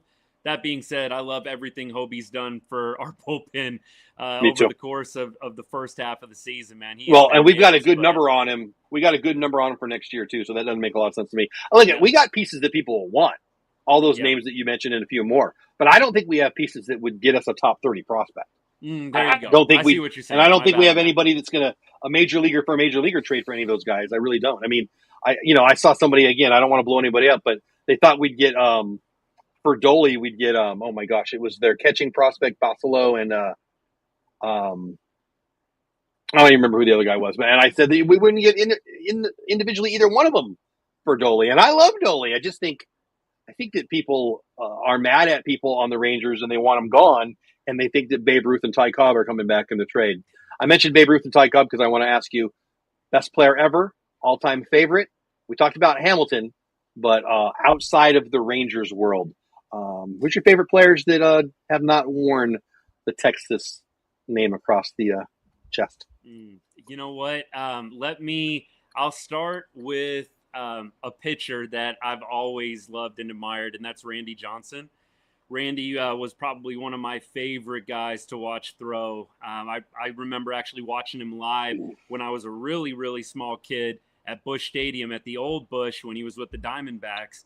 And nice. Just remember just being so wowed by his ability, man, just how intimidating he was on the mound. I remember we were sitting like on the first base side, and then just coming with that nasty slider off speed.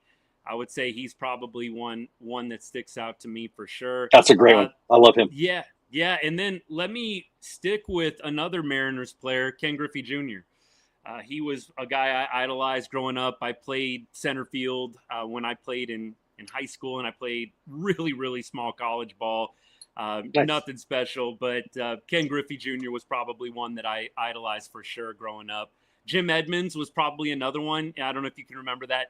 Fantastic. Oh, yeah. This is Angels fans who are hanging out. You hopefully remember the Jim Edmonds over-the-shoulder catch going back dead center field. He was another guy that I loved. And again, these are just favorites. I mean, greatest of all time. That's a tough one. That's a really, really tough one. But he's currently on the Dodgers. I'm sorry. I know people don't want to say it, but he's playing today for LA. I could for my whole life see that being true at the for end. For my whole life, I used to argue Babe Ruth, and it's just an obvious he was the greatest player compared to the next best in his era. It was clear and obvious, but we've never, ever had a guy who was a top 10 pitcher. Oh, and by the way, the MVP, even if he doesn't pitch, it's we don't even appreciate him. And by the way, a super great guy, and we all want to hate him because he got screwed by his interpreter. I sometimes I hate idiot fans. I mean, I don't think everyone's an idiot. I don't think everyone's an idiot fan, but there are some idiot fans out there. And if you're anti-Shohei Ohtani, I'll say it. Screw you. He's a good guy, and we're blessed to be able to see him play every day. I love the guy, and I wish he played here. Yeah, no kidding. I was hopeful that they were going to sign him, and I mean, I've said I thought there was a little chance. I know. It did sound like we were at least in the running, but I've said it about the Dodgers multiple times this year. In the past, I felt like they were a little bit more hateable, but with the Dodgers this year, you look at Freddie Freeman, Mookie Betts, Shohei Ohtani, Kershaw. It's just like all these nice guys. I just can't root against, man. Thank you for saying that, Austin. Genuinely, I mean, look, I get it. They're the West Coast version of the evil empire. They spend all the money, but they do have just a bunch of good dudes on the team. So I find it hard to actively hate or cheer against them. But I mean, look, I'm not crying in my beer if they lose. Let me put it to you that way. Look, I don't want to get political, but it's class warfare. It's Bernie Sanders versus Trump. I'm not trying to take sides. You listen to me, you can tell what side I'm on. I'm not asking you also. You don't have to go there. You don't. I'm not asking that at all. But that's what it is. That people hate the big bad wolf. They hate the big rich guy. They hate Darth Vader. Darth Vader's awesome, by the way. Get over it. I like what Patrick said. Send Dolly and Higgy or Heim and a prospect for Goodman in Colorado. Ha! There you go. I love that Colorado every year gets a catcher in the All-Star game. Goodman definitely will be the All-Star game MVP because why not? Diaz, who wasn't even that good, got it a couple years ago. Now, Goodman is good, though. I mean, Goodman's a good ball player. I think that we got Malcolm Moore and we got Higgy for another year next year. Moore's not going to be ready, but I don't see us going after a trade for a catcher. I do want to ask you about the draft. We're going to lose you here in a minute. We're running out of time. I know you got to get ready for your show, and we'll promote that here in a minute. Are you into the draft? Do you have any thoughts on the draft? I think we picked 12th, we being the Rangers. Any insight, any thought, are you a draft Nick? Well, you know what? I try my best to keep up with it, but I can't say that it's the thing that I lock on the most right around this time. But that being said, I know that we were linked to several middle infielders. Is that what you're hearing too? The draft is full of high school infielders that can hit. Shortstop specifically. There's a third baseman kid, Fine, that I like. I think there's that catcher. Was he at Auburn? Catcher. He's a hitter. I would love for them to get him. But yeah, I think the odds of us at the 12th spot taking an infielder that's a high schooler are highly likely just because there's so many of them. The Willits kid I'd love to see. Well, we'll talk about it on another show probably. Well, maybe we won't. I don't know. The draft's coming up. I might not have time. But actually, Gavin Fine, third baseman from Temecula, his high school coach, I played ball with his big brother. Haven't talked to Eric in years, but Eric was his high school coach. So I've been watching him for a while. Didn't have a great senior year, but he's going to go right between about 12 and 15, 12 and 20. So I wouldn't mind seeing him. He's a third baseman, but he's a bat. Let's be real. He did real well with the Wooden Bat League between his junior and senior year. Senior year didn't have a great year, but a lot of the studs don't because why would you pitch to them? A couple kids from Corona. I think they've got 4 kids in the top 150. I think the best prospect in all the land is a high school pitcher from Corona, Seth Hernandez. You don't take high school pitchers that high, but this kid's going to be well, he's going to go that high for sure. I don't know where he's going to go, but I don't think he gets to us. Billy Carlson, though, the kid from Corona, he'll probably also not get to us, but I'd love to have him. Yes is the answer to that. I would like a college arm because college arms seem to get here quickly. I would like a college bat because college bats can get here quickly. But I think it's likely that we'll be taking a shortstop or a third baseman who can hit that's from the high schools. But whatever.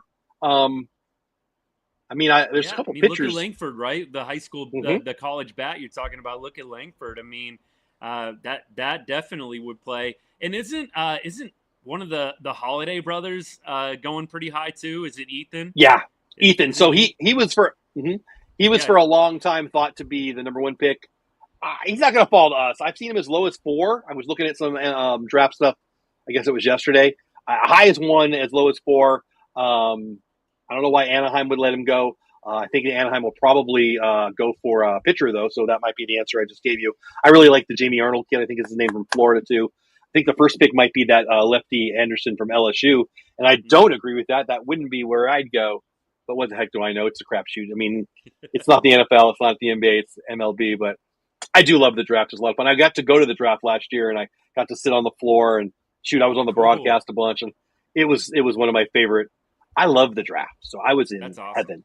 Yeah, I got to high five Christian Moore as he went by, and a bunch of them. It was a lot of fun. Back to you. This is Austin, right on Rangers. I asked you in the beginning. I'm going to lose you here in a minute. 1 out, first and second, double play. I could lose you, and I know you got to go prep for your show. Tell them about what you've got coming up for them tonight on your channel. And again, like you already did, tell them about you and your channel and where they can find you. Give yourself a commercial before I say goodnight. Absolutely. So yeah, after the game today, probably 8th or 9th inning, even we'll go live. Obviously, we'll talk about the game today, highlight some of the big performances. Patrick Corbin, Mr. Reliable, man. I know Patrick Corbin gets almost, I say, instant hate every time he gives up a run. I feel like whenever that disrespect guy gives up an is run, the word I'll use. Disrespect. Right. Yeah. Oh yeah. Well, here we go. I don't know why they keep thinking Patrick Corbin is a 5th starter. It's like, yeah, it's because the dude just goes out and throws like 5 innings, 3 earned runs literally every single time.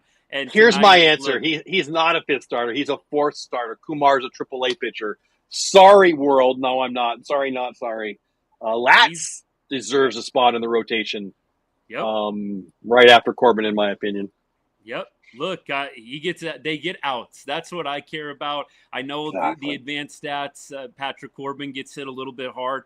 The dude gets outs, and that's I think the most important thing for a 5th starter. It's incredible. Didn't get a full spring training, right? Last minute signing. I think what he's done for the organization is incredible. And like you said, I wish he got a little bit more respect. But we'll also in the show preview the Houston series, the Silver Boot, leading up to the All-Star break. We'll try and break down some of the performances. Looks like we're going to have Leiter, DeGrom, and then Evo closing things out. And I said on the show last night, with DeGrom, with Evo going Saturday, Sunday, I don't think it's crazy to say the Rangers might be able to get that series. I think clearly Houston has a lot of momentum, a little bit of mojo right now, and most people are thinking of Houston as a better team. But when you've got DeGrom and Evo throwing on the mound for you, I like our chances. I'll tell you, really well said. I agree with everything you said there. Evaldi and DeGrom and Leiter for us. Brown, Valdez, and I honestly don't know who the other guy is. I know I've tweeted it out earlier. I'm just not remembering. But 2 out of those 3 pitching matchups are elite pitching matchups. And the other one, I just don't remember who they're pitching, to be honest. But Hunter Brown, worth the price of admission. I hate Framber Valdez. Oh, by the way, so do his teammates. Truth. But boy, is he good. Boy, is he good. I did not know that. I did not know that last part. But, Jeff, doesn't it feel like I know Framber had a lot of strikeouts in his game against us earlier. It feels like we hit him decently, though, right? Maybe I'm wrong on that. I'll tell you, when I watch that guy pitch, I get so frustrated. I don't dislike many players. You mentioned Kyle Tucker, not one of my favorites. Run to first base kid drives me crazy. But Valdez is definitely one of them that I just don't like. And part of it is he's so freaking good. But yes, we have got to him. But he's gotten to us too. Like I was really hoping the Astros would be out of it and they'd be flipping him at the deadline because he's a free agent. I can't wait for him to go somewhere that's not Houston. And he almost assuredly will, but what do I know? This is Austin, right on Rangers. He goes live. Well, I won't even be done, but and I don't even know how to do it. You know what I should figure out how to do is I can redirect people from mine to other people who are live. Should figure out how to do that. Maybe I'll do that for you. I don't know how to do it, so I shouldn't say anything because I don't know how to do it yet. But I'll check it out. Maybe I'll do that. But tonight, when our game is over, Austin will be live, right? I'm not telling a lie. You'll be live a little before the game ends, right? No, absolutely. We'll take a little break here, and then probably 8th or 9th inning, maybe bottom of the 8th, top 9, we'll get going. And it's at Right On Rangers for literally every social media app you could think of, just at Right On Rangers. So really easy to find. Come hang out. We do a lot of comments.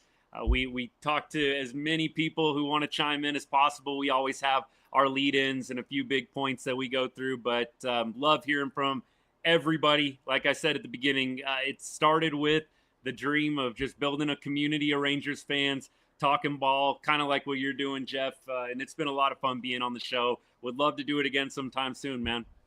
Open invite, buddy. I will talk to you. I know you got to go prep, so I won't bug you tonight. And frankly, I've got a couple of busy days coming, but sometime before they come back from the All-Star break, I'll reach back out, if not tonight. And and I'll say thank you and get you back on anytime you want. Done. I probably won't pop in the live as much as I like to because I'm usually finishing up here and going to check on the kids and or the wife. But I watch your stuff. I watch your stuff a lot. I don't watch the live so much at night as much as I want to, but I'll try to pop in there and say hi in the chat now and then. Guys, if you haven't already, go subscribe to Right On Rangers. That's Austin. He's a good dude. He's covering the Rangers all the way from Vegas. Here's the most important question of the night. I should have asked you already. I know you got to go. Is it hotter in Vegas or in DFW? Because I freaking hate summer here. I prefer the Vegas summers. You know, I mowed lawns for multiple years down in DFW during the Did you times. really? Yeah, I did, man. You bring the multiple changes of shirts and clothes, and it's miserable. So I'll take the Vegas heat. It's definitely not like that much better, but I'll take the dry heat over the 95% humidity. Yeah, I almost went to Arizona State. I had some friends in Phoenix at that time, and you talked about high school football real fast, and I have told people. I mean, I played in San Diego, like I was by the beach, so we cried when it was hot, but it wasn't. I loved high school football. I had a nice career. Blah blah blah blah blah. I loved it. When I moved out to Texas, I'm pretty sure my wimpy 15-year-old self would have never played football out here. It is too hot. I would have played. I don't know what was pickleball thing. I don't know what I would have done. I wouldn't have. It's too hot. I wouldn't have played. I really don't think I would have. And and of course I live here because I love it here, but I don't love the heat, and I also don't love July in Vegas. So maybe I should just move to Canada. There you go. Probably won't happen.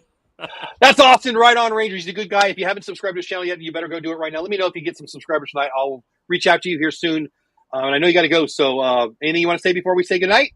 Hey, thank you again for having me. And look, I say this after every show. God bless. Go Rangers.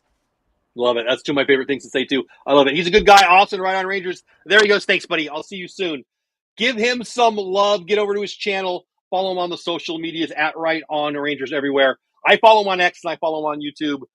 What a good guest, right? I said when I was about to bring him on or right after I brought him on, didn't know him much, just really like his content and invited him. And boy, was that the right call. Good guy. And we will have him back on if he comes on, if he's willing. And it sounds like he is. If you haven't subscribed already, what the heck? Come on back, but go over to his channel, subscribe, give him some love tonight. Tell him you came from the show and you met him here if you did.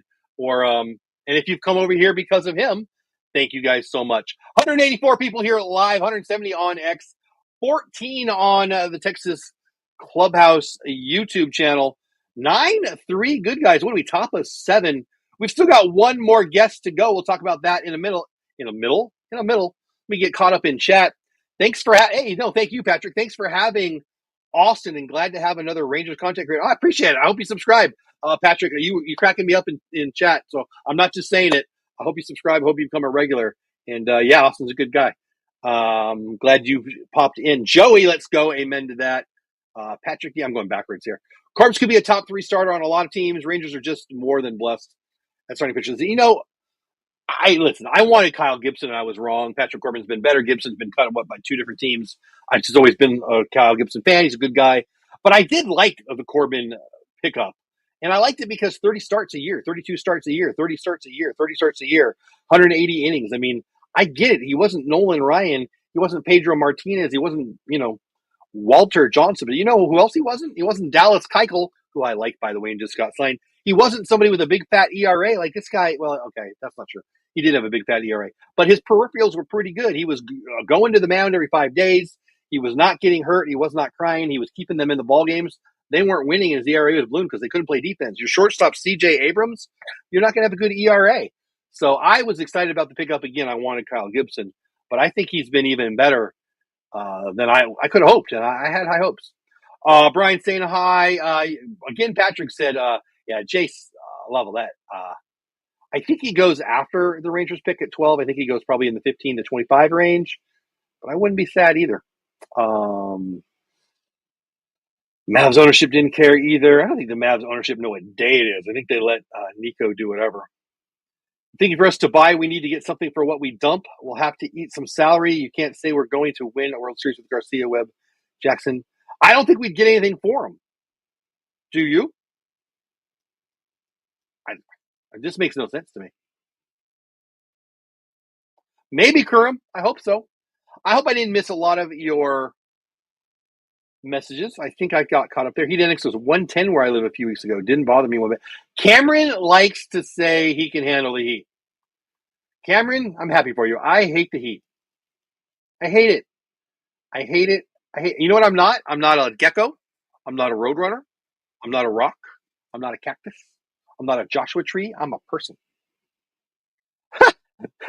Super stud 23. So is Ohtani, Trump, or Bernie? Well, he ain't Bernie. I'll tell you that right now.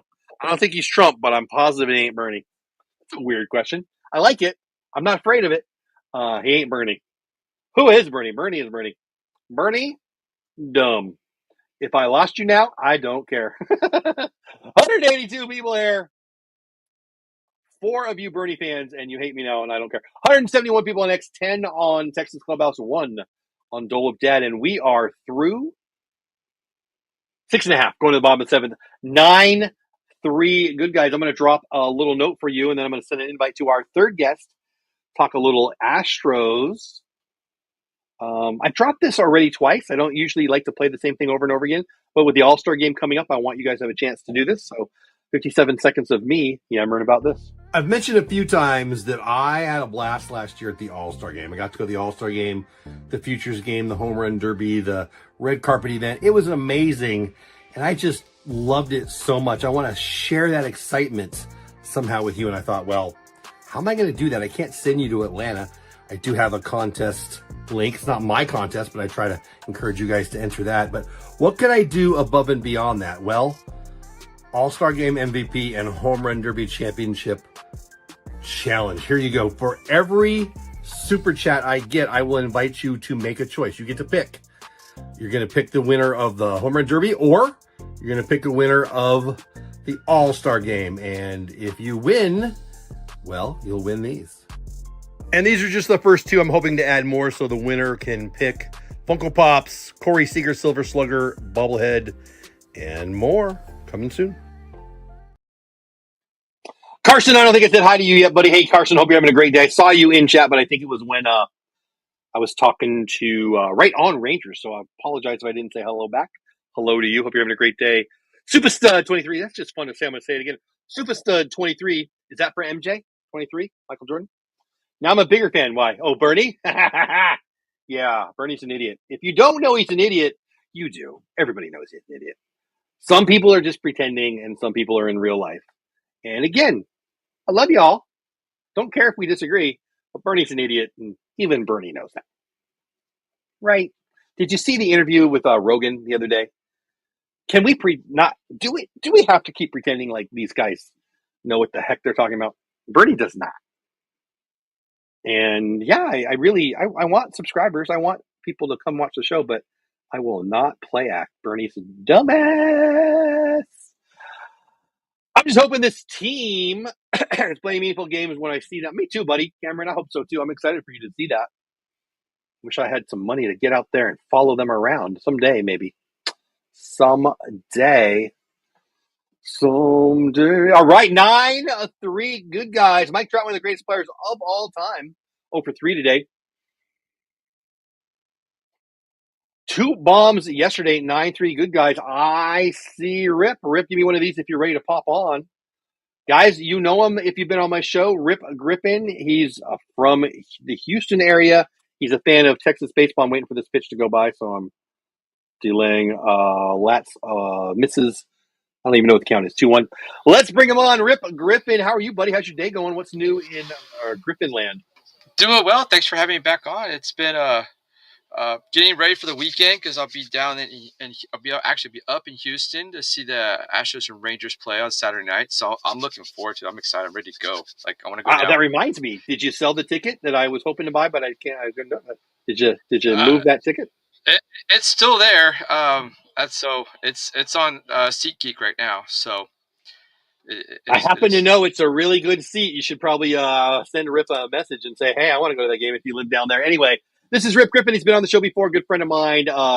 Texas baseball report. Let's do the Trout flies out. F9, I think that went to the right fielder. I'm not even sure. Let's give them 5 seconds. Who the heck is Rip if they're new here? We got a whole bunch of new people here tonight. Who's Rip? Says me to you.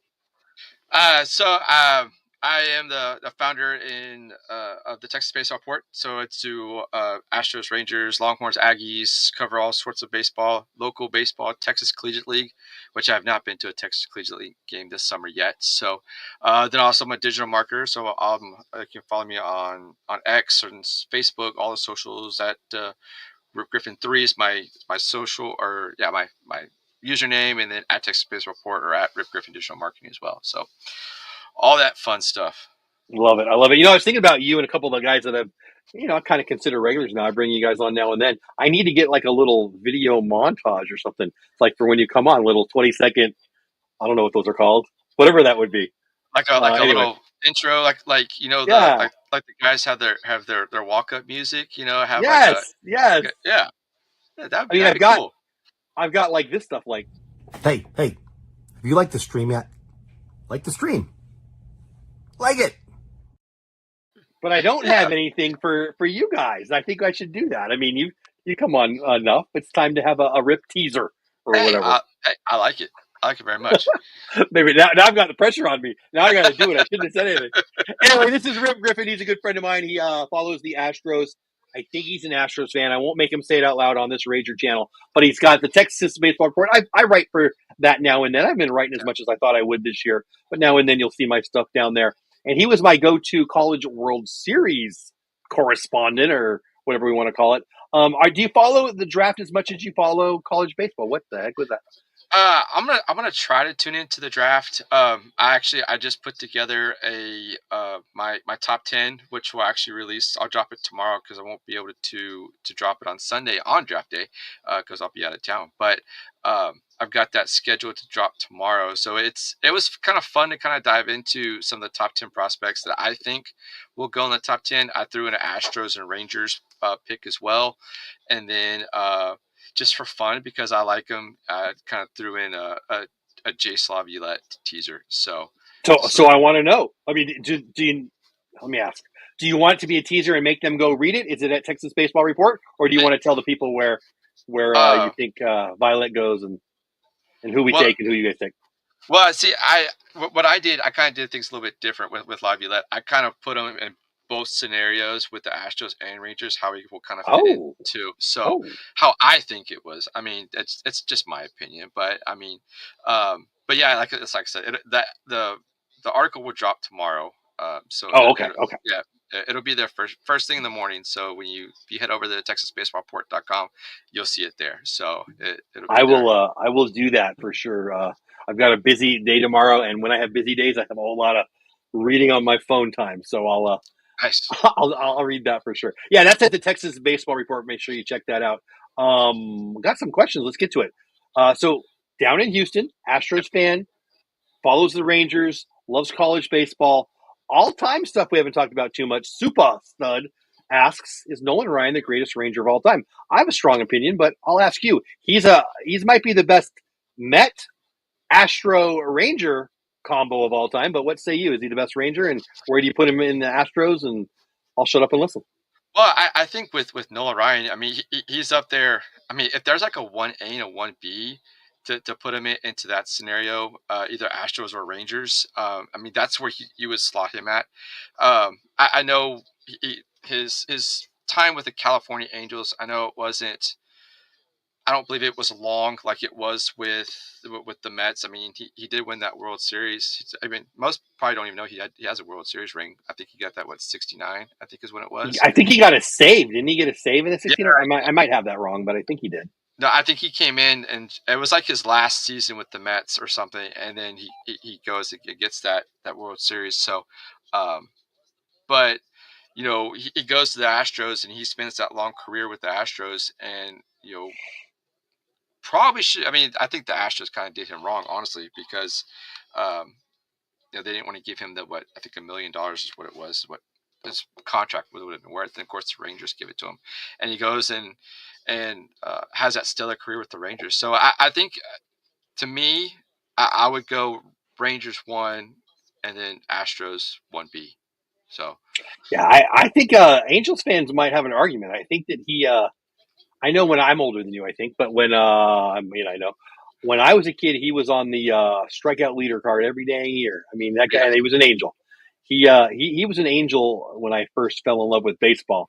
That went to the Astros and then went to the Rangers, and I think no, Supasist. No, he's not the greatest Ranger of all time. He's not even the greatest Rangers pitcher of all time. Irod is probably the greatest Ranger of all time, but yes, yeah, it is interesting. I think that Nolan Ryan is probably a greater starting pitcher on the all-time list than he would be for either the Astros.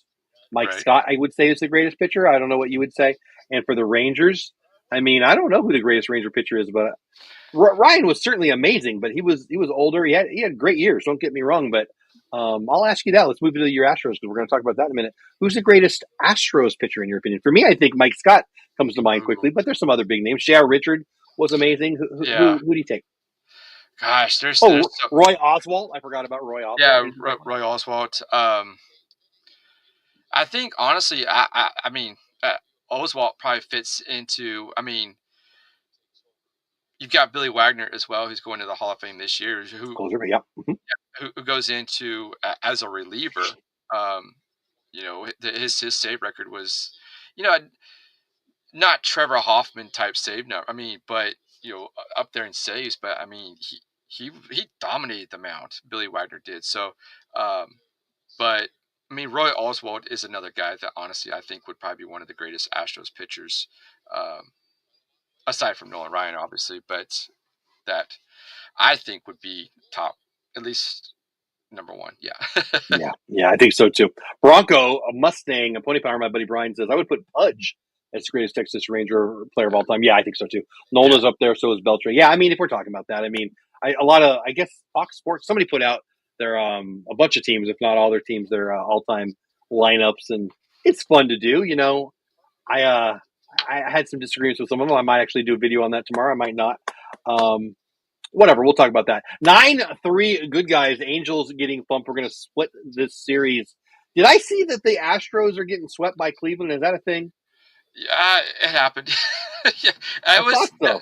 That was a very interesting series because there was probably times that the Astros could have taken the lead and could have taken that series, but uh, the bottom part of the lineup was not getting it like it normally does, which we saw earlier in the season. I mean, the bottom part of the lineup was actually doing very well.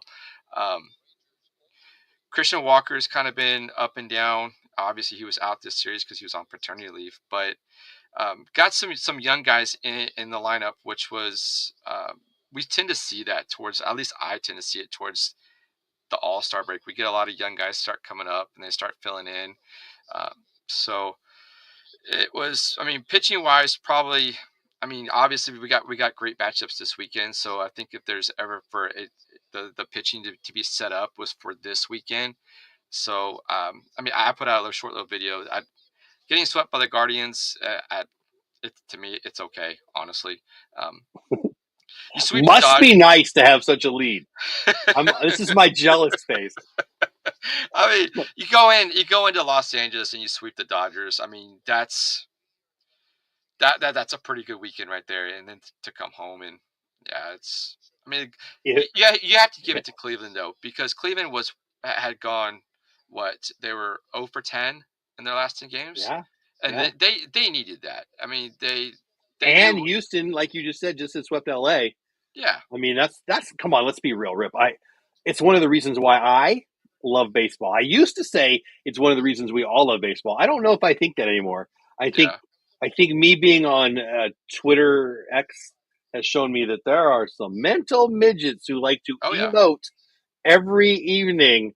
And if the Houston Astros sweep the Rangers, I'll probably have to take a break from X because I'll have 100 people mad at me about it for some reason. But I love that though about the game. I love ball. I want my teams to win. Of course I do. But I love that it's not the Kansas City Chiefs going to go 14-3 every year. I like that every team wins 54 and every Yeah, team loses 54, and it's what happens in those other 54 that matters. By the exactly. way, Marcus Simeon just got his 4th hit of the game. Dolly, Houston, we have a problem. Dolly's coming to town. Dolly goes deep. See a 2-run blast for the not to be traded Adolis Garcia. Hey, how about this deal? We send you Garcia in a trade and we get Mattress Mac. What do you think? Is that a good deal?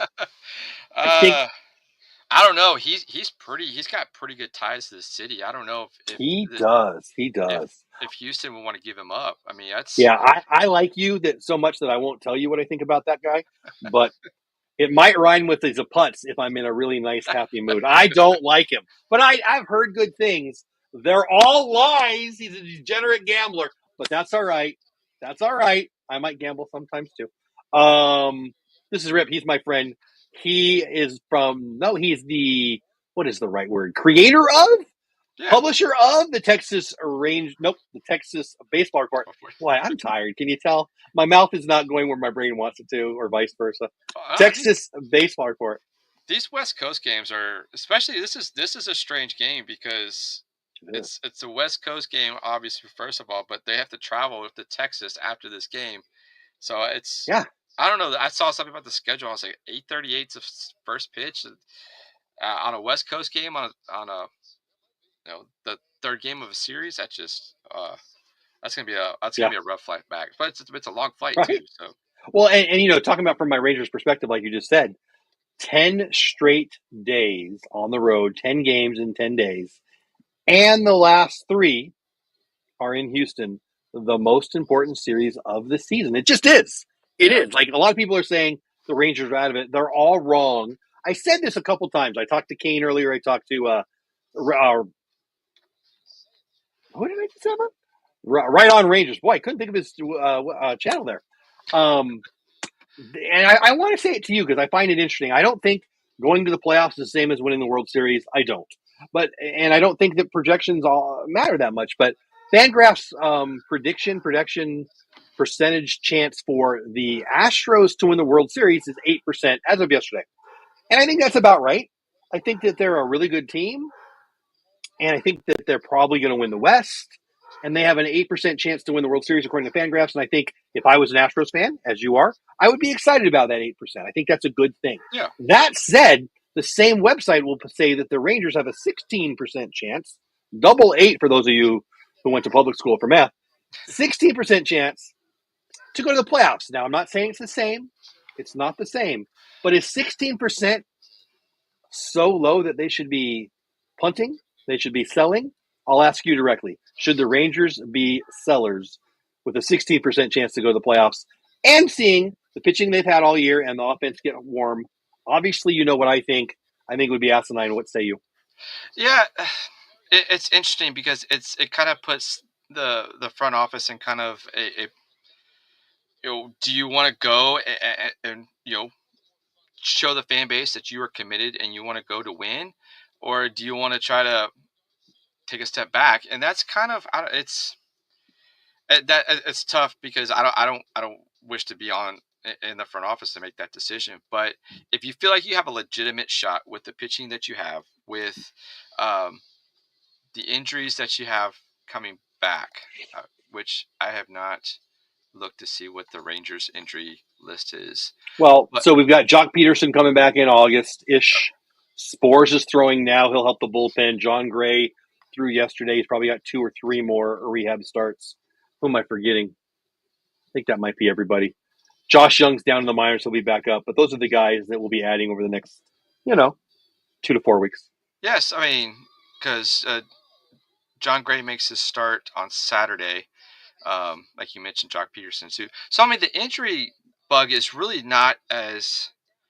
I mean, Tyler Malley's out too. So you kind of have to look and see what the Rangers should do um, to bolster up the back end of the bullpen. I mean, getting Josh Young back in the lineup is going to be key. I really think that if he's back in I the agree. lineup, he's kind of going to be he's a starter. He gets things going, and so I think getting him back in the lineup is going to be key for the Rangers. So I would say if I was Chris Young and the front office there, I would say let's go for it. 16%. Yeah, it's kind It's of not zero, man. It's not no, it's zero. We're not. not. No, It's not. We're not the Rockies. We're not no, the Tigers. We're not the Dodgers, but we're not the Rockies. We're not the White Sox. I just don't understand it, and I don't think in this day and age of 3 wildcard teams, we're ever going to have a whole bunch of teams that are obviously sellers. I think it's just yeah, it's a math issue. I just don't think it's a real thing. 6 teams make the playoffs in each league. 12 teams in the league make the playoffs. That's top 12. It's top 12. You don't have to right. be the first place team. And by the way, in 2023, when the Rangers won it all, they were the last team to get in. They Yeah, were basically done. They played the Diamondbacks, who nobody thought would get through LA. So I just don't think it makes any sense at all. Let's talk about this series. We got a 3. I mean, this one's not over. Well, it is. It's 11-3. The game is basically over. We're going to take 2 out of 4. You guys coming off a sweep at LA, like we've already said, and now getting swept by Cleveland. Um, Really good pitching matchups. We've already talked about that. You guys got Brown and Valdez, and I don't remember who the other third one is. We've got Leiter and Evaldi and DeGrom. Playoff type of pitching matchups, if you ask me. If this was a 3-game series in Houston, of course Houston would be favored, but it wouldn't be by 90%. What do you think is going to happen this weekend, in your opinion? I mean, give me your thoughts. yeah. This is going to be a key series here. It kind of sets the tone going into the second half. After the break, I mean, McCullers on Friday, Framber Valdez on Saturday, and Colors. There then you go. Hunter Brown on Sunday. So um, this is going to be. I know. Let's see. So Leiter's going on Friday against McCullers, so that's going to be kind of. Uh, McCullers has kind of been up and down. Obviously, he's been hurt. He's been injured for the last. When he came off, obviously he started the season on the IL, and then went back on the IL again. So had a great. He actually pitched really good last weekend. I think he went like 6 innings. I mean, handful of strikeouts. So if he's kind of on point, then it's going to be Friday night. Might be an Astros victory. I mean, it all depends on how Jack Leiter does too. Well, that curveball. I mean, if you Yeah, said it, if McCullers' curveball's on, he's hard to score on. exactly. And I did, not to jump too far ahead, but I did see Hader finally blew I don't know if it was a blown save or not, but he finally gave up. He finally got touched up. I mean, he's been Yeah. basically perfect this year until I think he gave up a grand slam yesterday or whatever it was. But your bullpen is better than ours, is what I'm trying to say. Yeah. No, I mean, Hader's streak has been great, but I mean, at some point he's going to have to get hit around, and he did. That grand slam that Cleveland hit there in the extra innings last night. So it happens. That's baseball, right? That's baseball, like what we were saying. Um, yes, yeah, they did. I will I not. know. I will not. I got you. No, but I mean, Hader's streak had to come to an end sometime. That's baseball. Now it's a reset for him.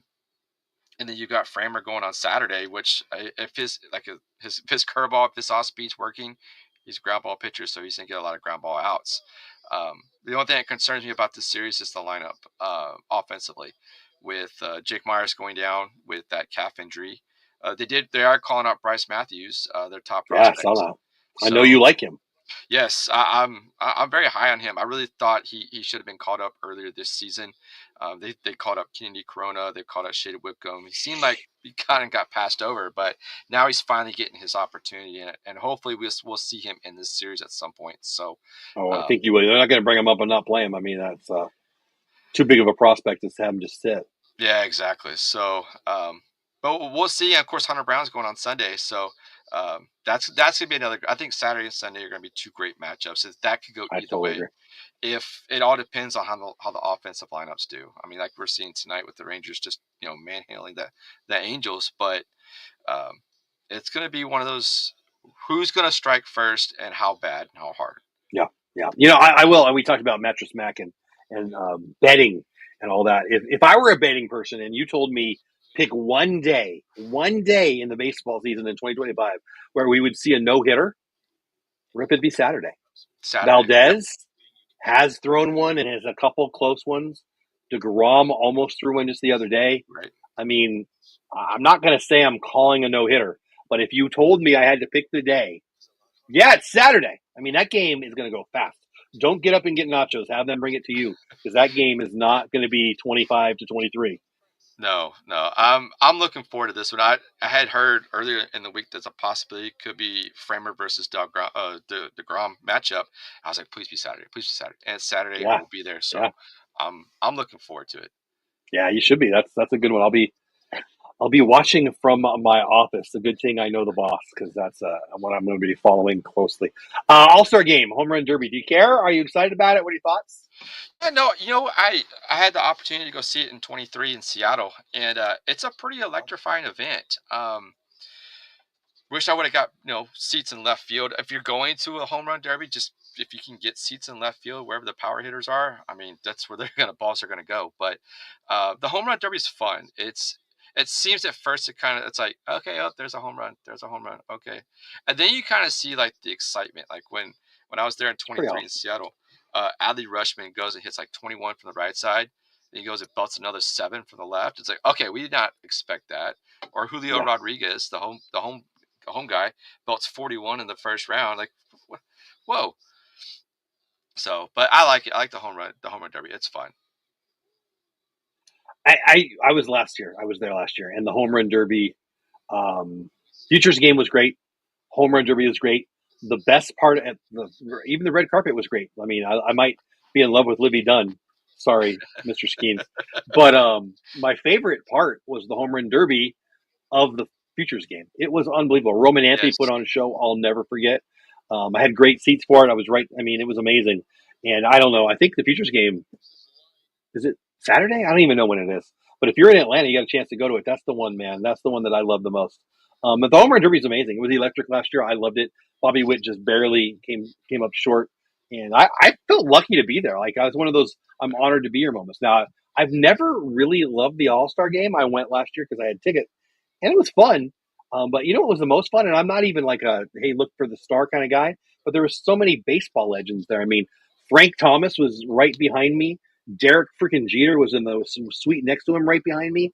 I mean, and there's a whole bunch of other things. I mean, the batting practice for the game was 100x better than the actual game. So much fun. Newman, a third baseman for the Angels, in for the top of the ninth, second time in the series that he's come in relief. I wonder if we'll throw Zeke Duran. Well, and he got through the inning. The inning's already over. We're going to go to the bottom of the ninth. I wonder, do the Rangers give Zeke Duran a chance at the save? I know he won't really get a save here. But let's talk about this series. We're going to run out a game here. We're going to the bottom of the ninth. What's your prediction? I mean, you mentioned you thought McCullers probably has the advantage against Slider. I don't know that I subscribe to that, but I can see why you could consider that. Backing up Binge podcast, what's going on? We'll talk about the All-Star Game unis here in a minute. I'm excited about that too. And then obviously the great pitching matchup on Saturday. And then Sunday's a pretty dang good one too.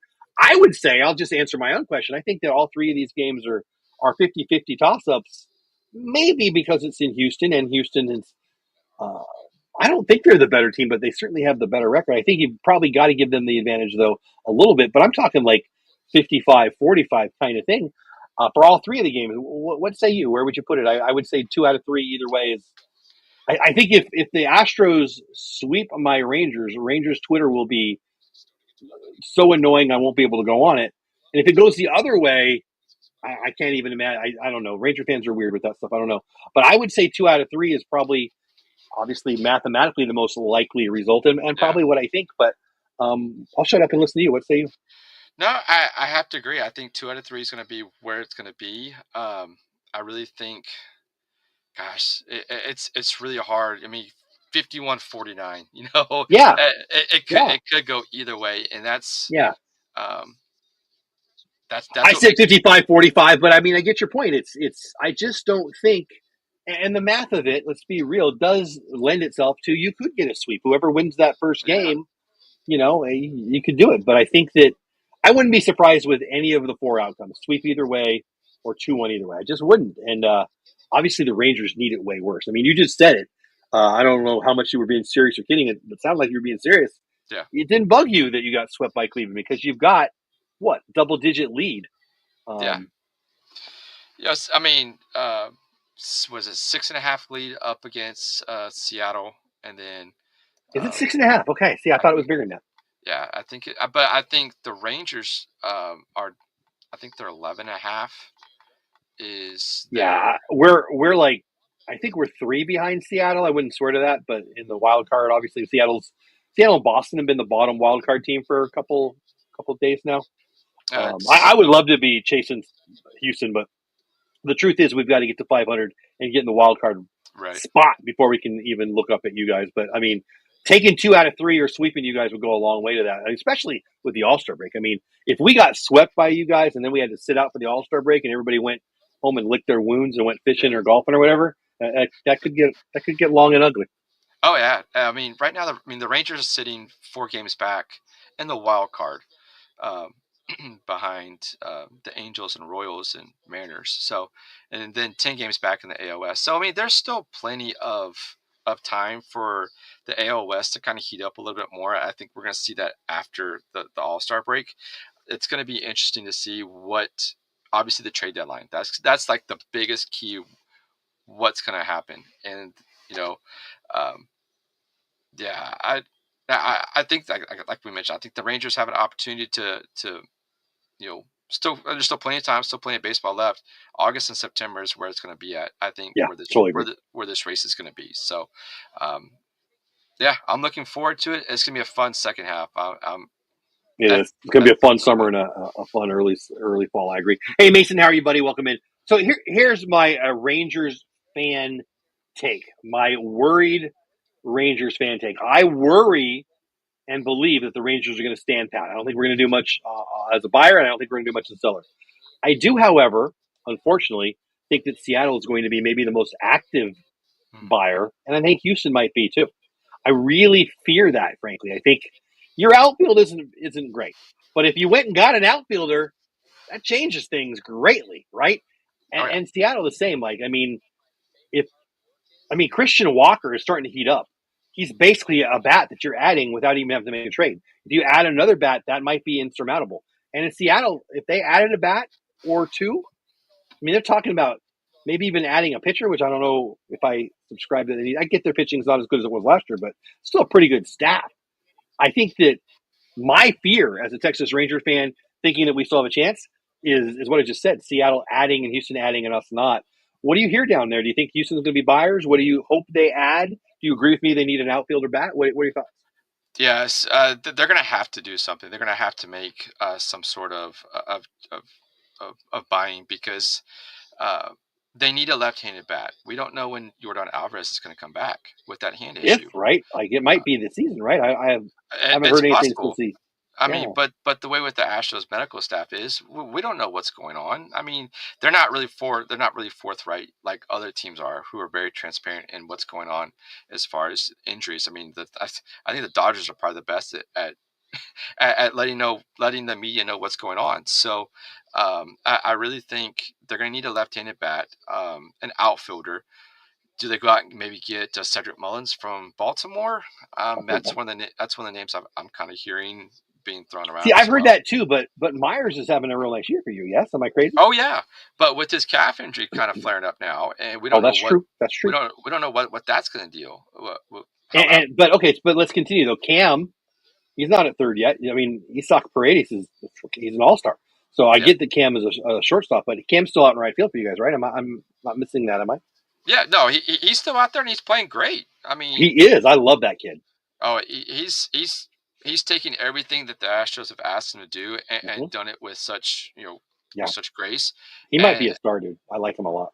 yeah, I really think he I mean, slow development, which was expected, and they instead of sitting him down to make adjustments, whatnot, they let him keep progressing through the um, through on the big league level, and so he's definitely progressed and he's getting better. He's starting to see the ball more. He's starting to put more power and pop into it. Yep. So, Yep. but obviously, I mean, left field is kind of a question mark too. I mean, you've got, I mean, we don't know when Chas McCormick's going to come back. Apparently, he really he's kind of struggling down there in Sugarland right now on his rehab assignment. So See, that's where I see you guys adding. I don't have a name for you. I don't know who it might be, but if you guys are going to add a bat who could go play left field for you and get Altuve out of there, I don't even know what's going on now. Is the young kid, is he going to be at second? What's Dubon doing? Like, I honestly don't know what's going to happen now with when they've done that. Do you have any insight on that? I mean, where do you see in July and August, September, Altuve and is Pena coming back? Is Dubon at second? Where are they playing the kid? Like, does it make sense to bring in a left fielder? What am I not understanding there? yes, I really think if the Astros want to kind of just stay pat with what they have, move Dubon to left. For some reason, they don't want to have Altuve play second. I don't know why. That's his primary position. I know he took that position moving to left field with, he was open to it. But I think Dubon kind of can cover a little bit more ground back there in left field. Yeah. Center Let field, me dive in obviously. real fast. Dunning just came in and gave up a bomb. I don't even know who it was. Was it Neto? I think it was Zach Neto. Neto who just went deep there. 11-4 now. Game's basically in hand, but one out in the ninth. Dunning is in for Lats, and he got taken deep real fast. Sorry to interrupt there. No, Big it's part. I saw that I saw the home run pop up on the screen there. And I was like, oh, okay, that was a shot there. But yeah, they need a left-handed bat. Who they go out and get? Um, that's the big question. Yeah. Cedric I mean, you Mullins. mentioned Mullins. That makes a lot of Yeah, sense. He's the lefty. I mean, he's more of a center fielder, but whatever. yeah. I I mean, I think he might be able to play a corner position I'm if sure. they asked him I'm to. sure. Yeah. Yeah, Um, for a chance to win a ring or get in the playoffs. I mean, absolutely. I think they're not going anywhere in Baltimore this year. That's for sure. no. And then your pen. I mean, Tampa Bay added a nice arm for the next couple, 2-3 years, even. I think. See you, Brian. Appreciate you being here. Have a good night, buddy. Hader obviously still elite. I mean, he got tagged the other day, but what a season he's having, and he's not the only arm that down there. Your pen. I'm jealous of your pen. It's been really good. Yeah, I mean, these guys have stepped up. I mean, Bennett Sousa and B.J. King, Kyle Ort, these all guys have stepped up and kind of fulfilled and kind of embraced their roles. I mean, you've got Brian Abreu and you've got Josh Hader that can come in and come in those high leverage situations, the seventh, eighth, and ninth, pitch multiple innings as well.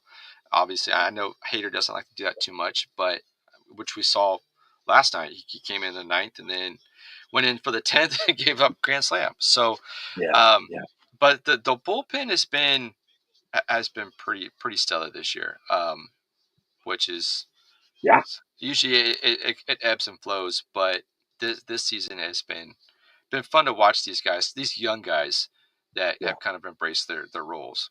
I've shared earlier and I've shared throughout the year. I really thought this would be the year that the Astros would fall, and I knew they had some guys coming. They were going to let go of Bregman. They were going to let go of Tucker. I thought they might let go of Valdez too, and they were going to have to retool. I don't like them. I don't like them at all. But you got to respect what they're doing. I mean, you got to really wonder why everybody else is not doing what they're doing. I mean, you got the kid who just came up. You got Cam Smith. Those are two really good young ball players. Hunter Brown's still a young guy. He's your ace, and Yeah, that's saying something when you have Framber Valdez. That's impressive. So, and even the catcher Diaz, he's still a young kid. Like you've got some skill there that they keep replenishing, and obviously the draft's coming up. We'll see what they do. But they seem to know what they're doing in the draft, and I fear that very much. The ball game is over. The Rangers have taken down the Angels. They split the series 2-2. And we've got Rip Griffin here. We've got the Astros in our sights. The guys are going to get on the plane, fly to Texas. Home, no. Houston, yes, for 3 games, a weekend series. And then we got the All-Star break. I'll end with this, Rip, and then we'll ask you to do a little promo for you again before we say goodnight. What do you expect to see? We talked about the deadline. What do you expect to see in the AL West and in the AL? I mean, I'll just ask you, do you think the Astros are going to win the West? I suspect the answer is yes. And if so, who do you think is going to take the other 2 divisions? And who do you think gets to the World Series, at least from the American League? Okay. Let's have some fun with that. Yeah, so I mean, at the beginning of the season, I had the Rangers winning the AL West, but since we're at the halfway point of the season, if the Astros keep doing what they're doing, I think the AL West will go to them. Right, Detroit is playing phenomenal baseball in the AL Central, so I really think the Central's up to them. I don't see the Royals may catch them. The Twins, I mean, they're 13 and a half games back right now, so that's going to be kind of Twins. I like at least. I don't see it with the Royals, but I think that Detroit's got a pretty big lead. I think the Twins, if they can get hot and if they don't sell, I've been hearing they might move on Ryan. Yeah, that too. So the AL Central, usually the AL Central is not the division to watch, but I think in this instance, this season it is, because you've got the Detroit Tigers who come in with the best record in the American League at 59 wins. So, and the best pitcher on the planet right now, Skubal's. Oh man, he is heading towards another Cy Young, man. I tell you, he's good. And then the East is going to be interesting with them, especially with the Blue Jays. They've kind of surged. And kind of, I mean, they're 9-1 in their last 10 right now, so they've surged, and that's going to be a race. I think the AL East. There's 4 teams that could still win that, in my opinion. I don't love the Yankees, but they've had a really good year. They've had a weird year, I would say. Tampa Bay, I don't know what they're doing down there, but I don't really believe in them. But that's because I'm an idiot, apparently. I still like Boston. I like what they're doing very, very much. I think that they're adding by subtracting with Devers. I like what they're doing long term. I think they got a chance this year. And yeah, I mean, it's just a weird. I picked the Red Sox, so maybe I'm leaning towards them because that's who I picked originally. But I still like their chances. I think the AL. I would. I mean, have to agree with those. AL East is hard to call, and then obviously the Tigers and the Astros are the most likely to win their divisions because of what happened. I still won't count out my Rangers, but I mean, it would be a really, really nice comeback at this point if they did that. This is Rip Griffin, Texas Baseball Report. Founder, developer, author, all the things. Tell them again if anybody's just getting here and didn't hear your promo of you in the beginning, where they can find you on X or on your website, any of those things, and we'll say goodnight. Yeah, you can find me on X at RipGriffin3 is my personal. You can find me at Texas Baseball Report on X, at Rip Griffin Digital Marketing on X and Facebook and Instagram, YouTube. Websites you can go check out. I have 2 websites. The TexasBaseballReport.com for all baseball, Texas baseball in general, and then RipGriffinDigital.com for any digital marketing inquiries or anything. If you know any businesses that wanting to grow their social media, that's what I do too. I love that. You know, I half joked about doing a teaser. I should do one for your marketing too. Why not? I have silly commercials for other stuff. Why not? That's my friend Rip Griffin. He knows, he's looked into the Texas baseball scene, Texas Baseball Report, Houston Astros, college baseball, all the things. Give him a watch, give him some love, give him a subscription, follow all the things. And you have a good weekend, buddy. I'm a little jealous Saturday. I was, for a small moment there, I was trying to figure out how I could, get that ticket, have a fun time with you, and those really good seats. And boy, it would have been amazing with that matchup. But I hope you have a great time. And All-Star break is here. I can't believe it. The season's going by fast. I think your Astros are in a real good position, but I still have hope. And boy, what a fun summer. No matter what, I think it's going to be a really, really fun summer. As I said, I really think my fear is the Mariners and the Astros add, which puts us in a rough spot. And we only just took 2 out of 4 from the Angels. We need to do better than that. But this series is going to mean a lot for the psyche and for the math of the rest of the way. But I'm going to have fun watching it. Again, McCullers Leiter, Valdez, DeGrom. Do I have this right? Evaldi Brown? Did I? Yes. No, Evaldi. Yeah, did I get that right? I mean, Right. That's playoff level awesome. It's going to be fun, and I hope you have a great time Saturday and everything else you're doing. I appreciate you having me back on again, and I'm looking forward to it. I'll send some pictures and Yeah, some please. videos if I can, and of the game Saturday, because that That'd be like you awesome. mentioned, it's going to be a postseason baseball atmosphere. And I know where you're sitting. Those are good seats. So you have a good time. That is awesome. I There he appreciate is, it. Rip Griffin. Follow him on X. Give him some love on the website. And don't go anywhere. We're going to check the MLB scores throughout the league. And but first, we're going to say goodbye to Rip. And you have a great weekend, buddy. I appreciate you. And I'll talk to you after the All-Star break, if not sooner. Great. Thanks for having me on. Appreciate it. Thank you. See you, buddy. There he goes. That's Rip Griffin. He's a good dude. My friend. Hope you give him some love and a follow over on X and check out his website. Actually, let's pull up this way. Let's talk about this game. 13 runs, 8 runs, and 11 runs in the last 3 days for my Rangers against the Angels. We only took 2.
Muted that whole time.